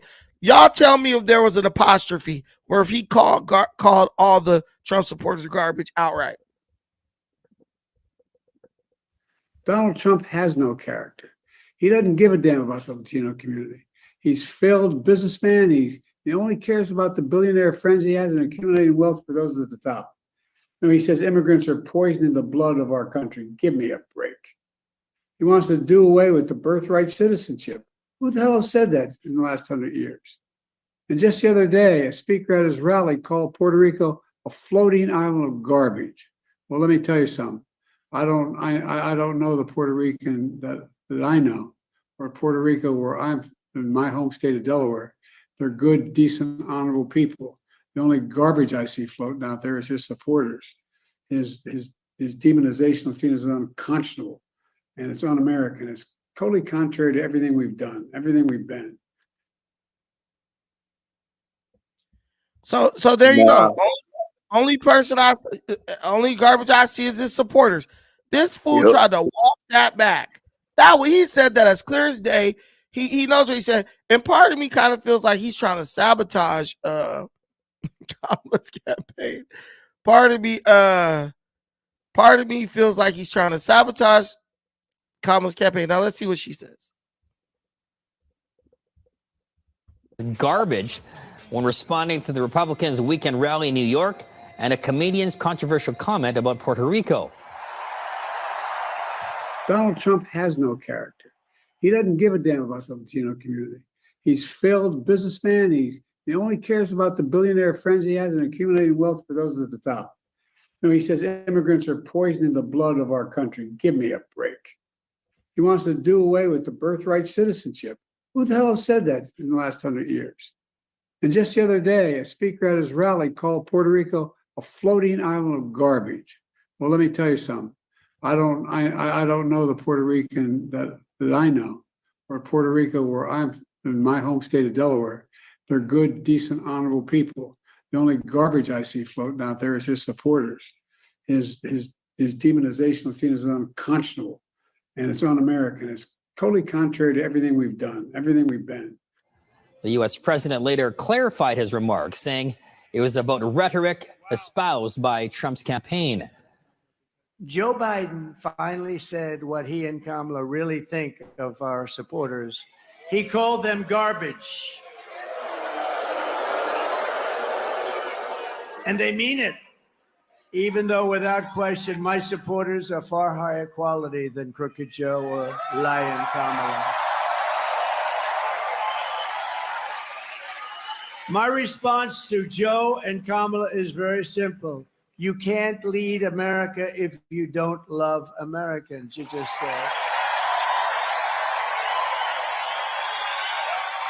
and you can't be president if you hate the American people. And there's a lot of hatred there. Kamala Harris is not fit to be president of the United States. Listen, I think that, first of all, he clarified his comments, but let me be clear. I strongly disagree with any criticism of people based on who they vote for. You heard my speech last night and continuously throughout my career. I believe that the work that I do is about representing all the people, whether they support me or not. When hateful rhetoric is being said, the president believes it's important to speak to it and call that out. And that's what the president was referring to, a comedian, a particular comedian from just Saturday night. Well, you all covered this at Madison Square Garden, who was spewing hate against the Puerto Rican community. And the president felt that he needed to say something. At the same time, he wanted to make sure that his words were not taken out of context. And so he himself wanted to make sure that a statement was put out to clarify it. And I would say I think it's really important that you have a president that cares about clarifying what they said. And that's what you see from this president. He took it upon himself to clarify what he said. And I think that says a lot about who Joe Biden is. Well, I believe everything basically that President Biden says is garbage himself, as well as Kamala Harris. And I mean that with a straight face. I mean, what he's trying to implement the past 4 years with inflation, border crisis, foreign affairs is a mess. And it's been ridiculous. The good thing about it is people now see the contrast. But when Trump was in office and now with Biden and Kamala been in office, it's a night and day difference. So common sense would tell everyone we've got to get what works back in office, and that was Trump. The American people are better than this. Don't know why this campaign feels they need to go so negative against an entire population. At this point, even the polls say that's half of America. So our president thinks about half of America like this. We're not garbage. We're not trash. We are the American people. But we're better than this. We can rise above. It will be the downfall of their campaign if they continue to pull out Hillary Clinton comments like. Look at those militarized police forces. You see what I'm talking about? Oh, we can provide them with the resources and the assets. Right. So that when they get ready to just operate like a military group and knock your ass down, they got nothing to stop them. But yeah, so that's how Biden really feels about you. The Democrats are like, if you don't vote for us, F you, you ain't shit. And when they get into power, guess what they do? They only operate in favor of the people. They don't even operate in favor of the people who voted them in. Think about it. What has Biden done for anybody American? That's a real question, y'all. What has Biden done for anyone American? He doesn't even support and we're segueing, he doesn't even support the damn United Auto Workers Union that endorsed him. The United Auto Workers Union, the people who make all the vehicles, the American vehicles, they endorsed Joe Biden. What did they get in return? They got laid off. Donald Trump is fighting to protect the American auto industry by telling American automakers that if they built factories in Mexico and try to import those cars, right, he's going to hit them with a 200% tariff, and they'll never be able to sell those cars in America, right? And guess what? The guy who's the guy who's the president of the union, whose job Trump is protecting, right? He's bashing Trump every chance he gets. I think his name is Sean Fain or something like that. Sean Fain. He is bashing Trump. And guess what? He bashes Trump. He endorses Kamala. And as he's endorsing Kamala, his union workers are getting laid off. They're getting laid off, losing jobs to China, losing jobs to Mexico, losing jobs to Japan. Like, somebody tell me who's paying this guy to be that ignorant. Go ahead, Jughead. Brandon, you can't make this shit up. It's a cognitive dissonance. You can't make this shit up, man. Let me play the clip. Look at this. He's all about Harris and Biden. But while his own workers are getting laid off, he's supporting the administration that wants to bring more cheaply made Chinese electric vehicles in the country. The administration that wants to reward companies who take American jobs overseas. United Auto Workers joins me now. Sean, good to see you. Hey, good to see you, Ali. Thanks for having me. Talk to me about your shirt, Kill NAFTA. It's just look. We've all lived this. We've seen since NAFTA's inception, and 90,000 manufacturing plants roughly leave the United States, and that's what's hurt the working class in this country for decades. And we've got to move forward. We've got to fight for these jobs, and that's the one thing I'll say about Kamala Harris and the Biden administration. They're the first administration in my lifetime that have employed a plan for manufacturing. Over 20 plants are being built in this country right now. Many plants have already been built under their administration, bringing jobs, keeping jobs in America, and bringing more jobs to America. He's stuttering because he's lying. He's stuttering because he's lying. The reason why plants are being built in America is because of Trump. That's because of Trump. Trump told them, if you build plants, auto plants outside this country, I'm going to hit you with a tariff so hard that you're not going to be able to sell any of the cars here, right?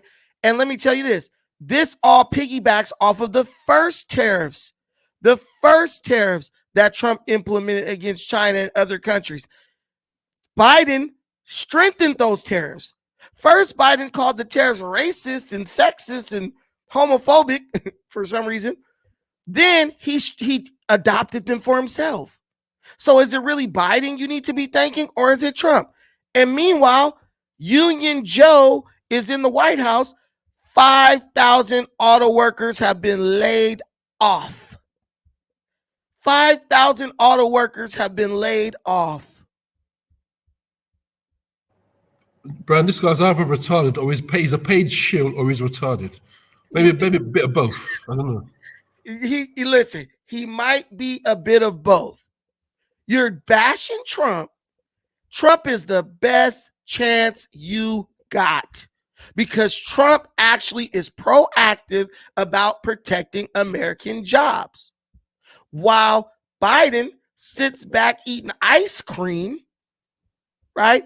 Biden sits back eating ice cream while these companies do whatever they want. They just take advantage of Americans. Brandon, I'm not sure how much time you got left on your chat, but I'll keep it short and brief. You may have to go soon. Brandon, I'm begging you, it is imperative that Trump wins. It is imperative that Trump wins. I'll tell you why. Number one, Trump will avoid World War III. That's the main thing. If Biden restores it again, the World War III is inevitable because Putin, I said before, we're not tolerating this continued harassment. Putin's been more patient than I would have been. Putin's patience has been remarkable.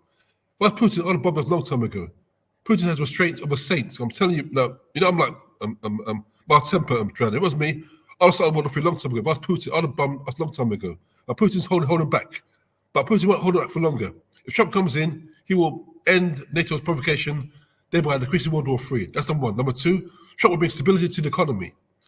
The Bidens now don't have a clue what they're doing. Biden and Harris are traitors to America. There are millions of Americans coming to America to vote, which is illegal. That's outrageous, Brandon. You know, millions coming to New York City, desecrate New York City, be people in Delaware, whatever it is, whatever American states, eat their cats, and still, what else are doing there? And votes, so they can steal the election from Trump. That's treason, Brandon. Hope Trump comes in. When he comes in, he arrests them for treason. All of them, Pelosi, all of them, Hillary, Obama, Biden, and puts them on trial for treason. Bill Gates, they must put that. What that's America is shocking. America is a country of respect. When I was growing up in America in the 1870s, America was a country we looked up to. Now it's an embarrassment. America's a joke now. It's almost as bad as Nigeria, and that's saying something. America's a joke now, Brandon. When I was growing up in the 70s, 80s, America was seen as a place to aspire to. The shining light on the hill. Yeah. Keep going. You good? Keep going. Yeah. So Trump comes in. Trump will bring stability, prevent World War III, and which that's the main one. Obviously, Trump will prevent World War III, bring stability to the dollar, which will bring stability to our economy, also in the UK. Because we're tied to the dollar, whether we like it or not. If the dollar falls, we're messed up as well. So Trump now has driven Russia and China together with BRICS now. Russia and China are being more close, never been closer. Your two biggest allies are rivals, Russia and China. That's because of Biden's antics.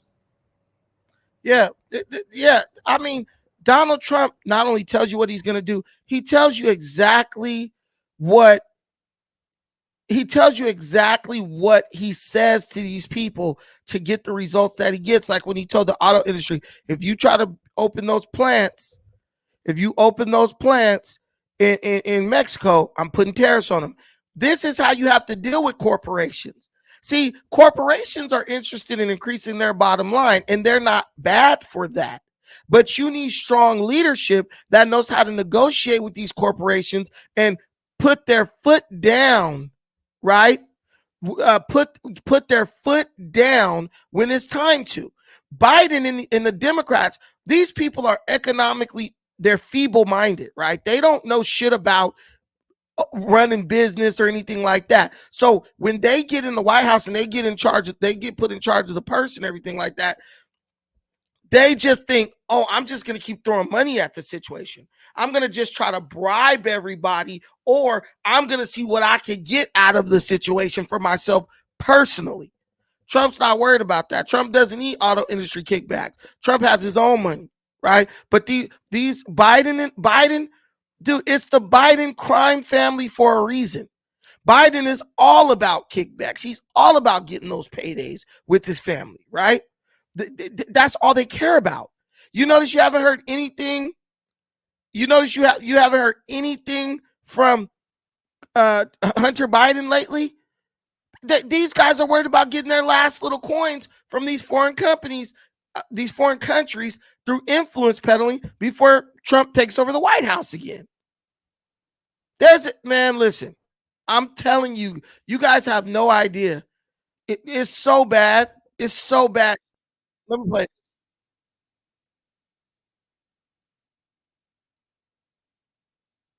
Listen to this. Kamala's level. And I will start by terminating Kamala's insane electric vehicle mandate on day one. It's killing our car industry. Kamala's EV mandate is killing the U.S. auto industry. It requires that within just a few years, 67% of all new cars and trucks must be electric. And it doesn't work for trucks at all because of their weight, their payload.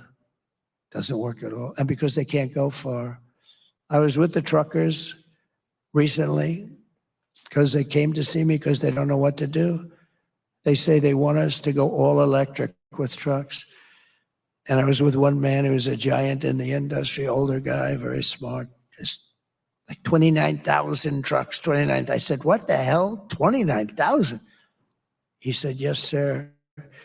And I've been buying trucks for 50 years. And every single damn year, those trucks got bigger and better and more efficient and more beautiful. They could carry more payload. They could do every single year. And then we put apartments on those trucks. He called it an apartment. It's on the cab where they put these things where they can live. He said, and those damn apartments now are so beautiful that you'd love to live in one of them. He said, I don't know. I'm going to leave Mar-a-Lago and move into the back of a truck, but it's beautiful. I can't think of worse things, to be honest with you. It's sort of cool, right? Travel all over the country. But see, Trump actually has a sense of humor. He's like a human being. You never hear Biden. Biden tries to have a sense of humor. Kamala, she's just an empty vessel. I'm telling you, if I had to pick one person in the world who I really thought didn't have a soul, I would pick Kamala Harris. She walks around like an empty vessel, dude. Her brain is empty. She's a bimbo. And she's a sucker. But Brandon, see the interview with that was it Brett Mayer? Brett Baer. Brett Baer. See what happened when he was starting challenging her even slightly. See the anger in her voice, the vitriol, it came out. Her true self came out, the snarling, put his finger in his face. That's the true Kamala. The spiteful, snarling fishwife. She comes across like a woman who's been told she's pretty her whole life. So like she feels like nobody can challenge her. Like, there's some girls they think because they're pretty, they're smart, or they think because they're pretty, people care about their opinion. That's Kamala. Like She has an overinflated sense of self-importance. My girl, you are vice president in title only. We haven't forgot that they want to get rid of your ass. They want to get rid of her on the ticket because she was so bad. I'm playing 2 more minutes of this and then we're gonna wrap it up, guys. Cash But he App said they get better. soon. So then I said, well, what's wrong with the electric? He said, if we go from New York to Los Angeles, we have to stop 6 times and you'll never find a charger. But assuming you had chargers, which you won't have, they built, as you know, big story, 8 chargers someplace in the Midwest. They spent $9 billion. This is like a gas pump with electricity in it, right? Boom. They spent $9 billion and 3 of them don't work. Now, if you did the whole country at that rate, it would cost you $10 trillion, $10 trillion. But they said, we have to stop 6 times, and they're long stops, much longer than fill it up like a tank. He said, with a big load of diesel, we can get all the way and we can even start coming back without a stop. And the truck gets lighter as you go along. The other thing he said that people don't know is that an electric truck would be 2.5 times heavier because batteries are very, very heavy. And that would mean you'd have to rebuild every bridge in the United States of America because they're not designed for that kind of a weight. So every bridge in the United States would have to be rebuilt. And also, he said, a couple of other little problems. He said the battery is so big, it would take a lot of our payload. We'd lose 40% of our payload. We'd have to have battery in there instead.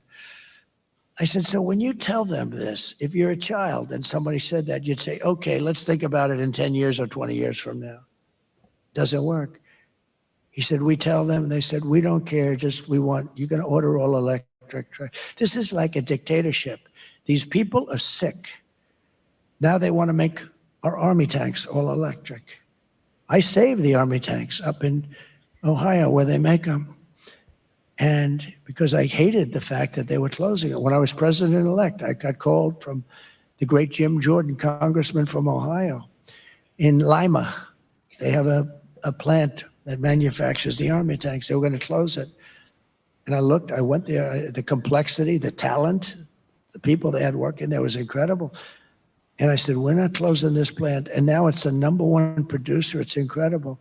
But now they want to make army tanks that are electric because they want to go into a country and blast the crap out of it in an environmentally friendly way. But these people are crazy.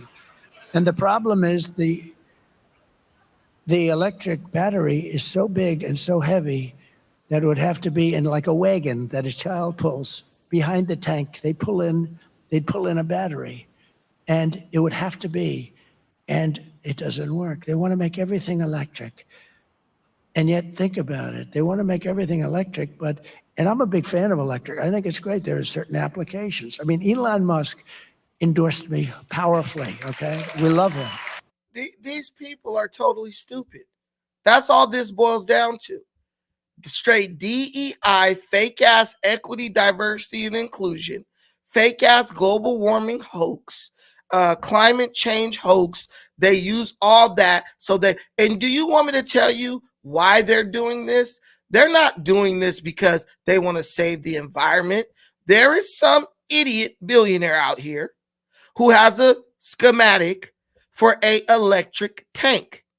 He calls up Kamala Harris or her people or Joe Biden and his people, and he says, hey, if you can get me a government contract for building electric tanks, I will give you $1 billion over the course of, I'll give you $500 million over the course of 4 years.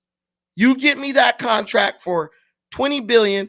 I'll kick you back $500 million and we'll distribute that throughout your offshore accounts. For some reason, Joe Biden has 20 of them. And no one will ever know you got a kickback, but just get us that contract.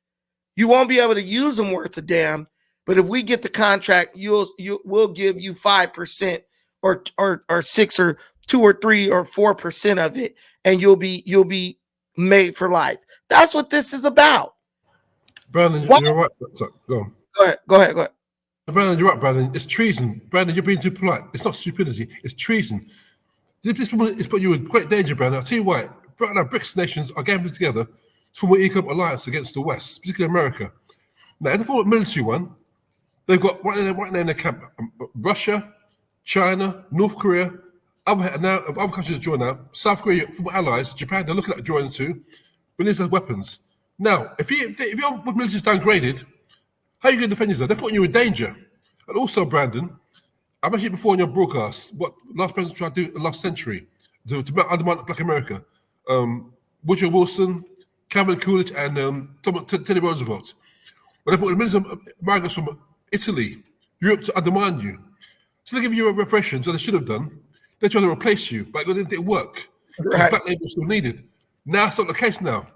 But the has been millions of migrants across the board the last 3-4 years. That plus AI now, in 10 years' time, Black labor still be needed. See, people, No. they got to think about that. Well, Black No, labor, they're not thinking. we don't think about anything. We just think about whatever the TV tells us the Democrats want us to think, and that's it. Hey, guys, let me give a shout out to everybody who contributed to the stream today. I appreciate all of you, every single one. Let's start with my boy. We're going to go in reverse order. Shout out to my boy AD for the $10 holler. I appreciate you, my brother. Shout out to my boy Hakeem for the $15 holler in the Cash App. Thank you so much, my brother.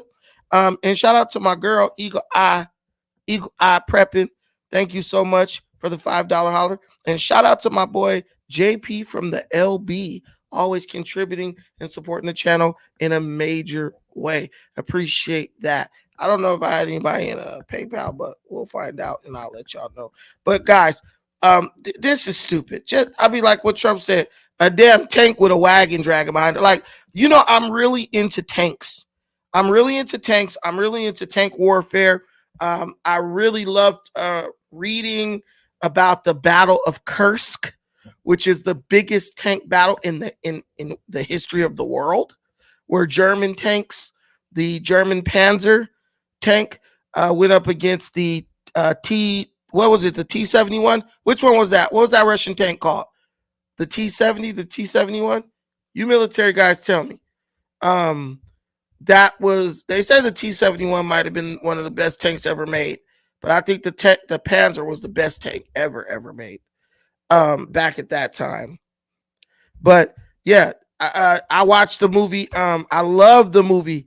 Absolutely love the movie Fury with what's his name? Brad Pitt. That is my movie. I love anything with tanks. And tanks are kind of like obsolete nowadays. But I still love them. I still love them. But yeah, the Russian one is the T-71.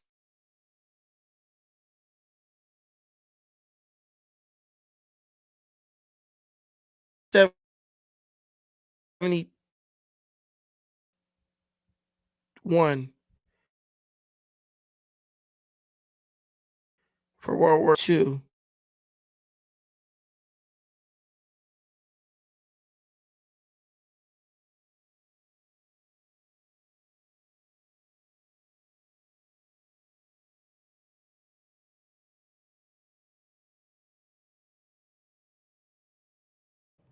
Brandon, T-34, I think it was. T-34.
Oh, is Brandon gone?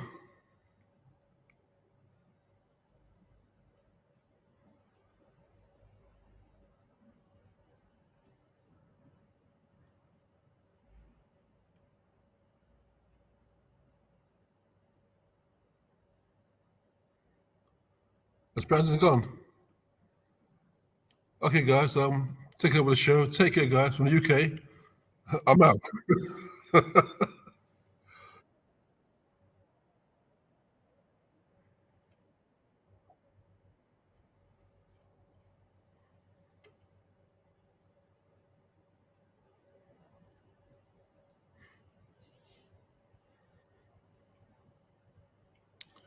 Brandon, come back.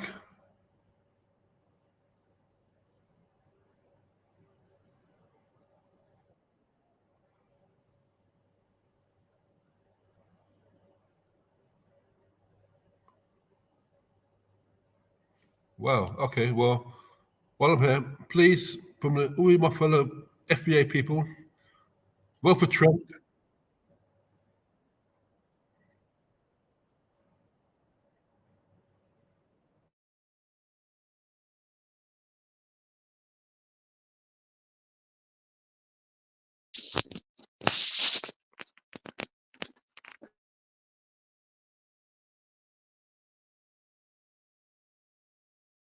Can't catch a win today. I just can't catch a win today. Today's the day of technical difficulties. I'm gonna see y'all tomorrow. We're gonna get all this situated. Jesus Christ. Nah, it's cool. I mean, we just gotta go. That was the end. We were wrapping up anyway. Hey, you guys have a good night. Thank you, Jughead, my brother, for coming on. You're welcome, bro. I appreciate y'all. Yeah, Brandon. What'd you say? Yeah, what happened to your super chat? Well, how do I call you? What happened to your super chat thing? What? They It disappeared. I can only get donations from you through PayPal. Okay, I'll go for that then. Do you have my PayPal? Well, is it on? Have you put it up on the screen? Are we? Yeah. Let me put it up real quick. Hold on.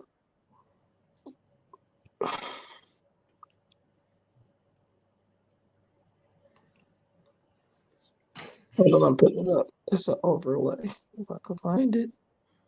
Take your time. Oh.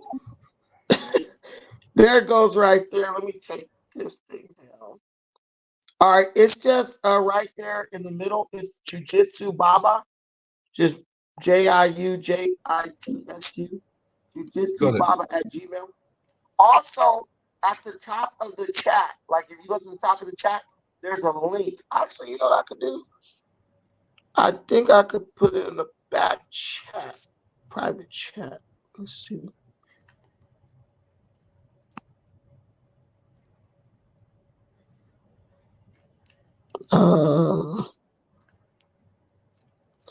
Here we go.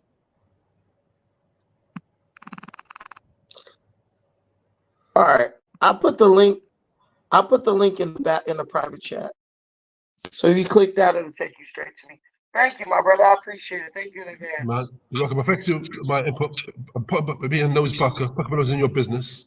Hey, it don't matter. Don't be a stranger. You're always welcome. But man, take it, brother. Love and respect. Take it, bro. Peace, brother. Hey, thank all y'all for watching. I'll see y'all until next time. Take care of yourself, but most importantly, take care of each other. Let me go see if I can find another laptop in one of these stores.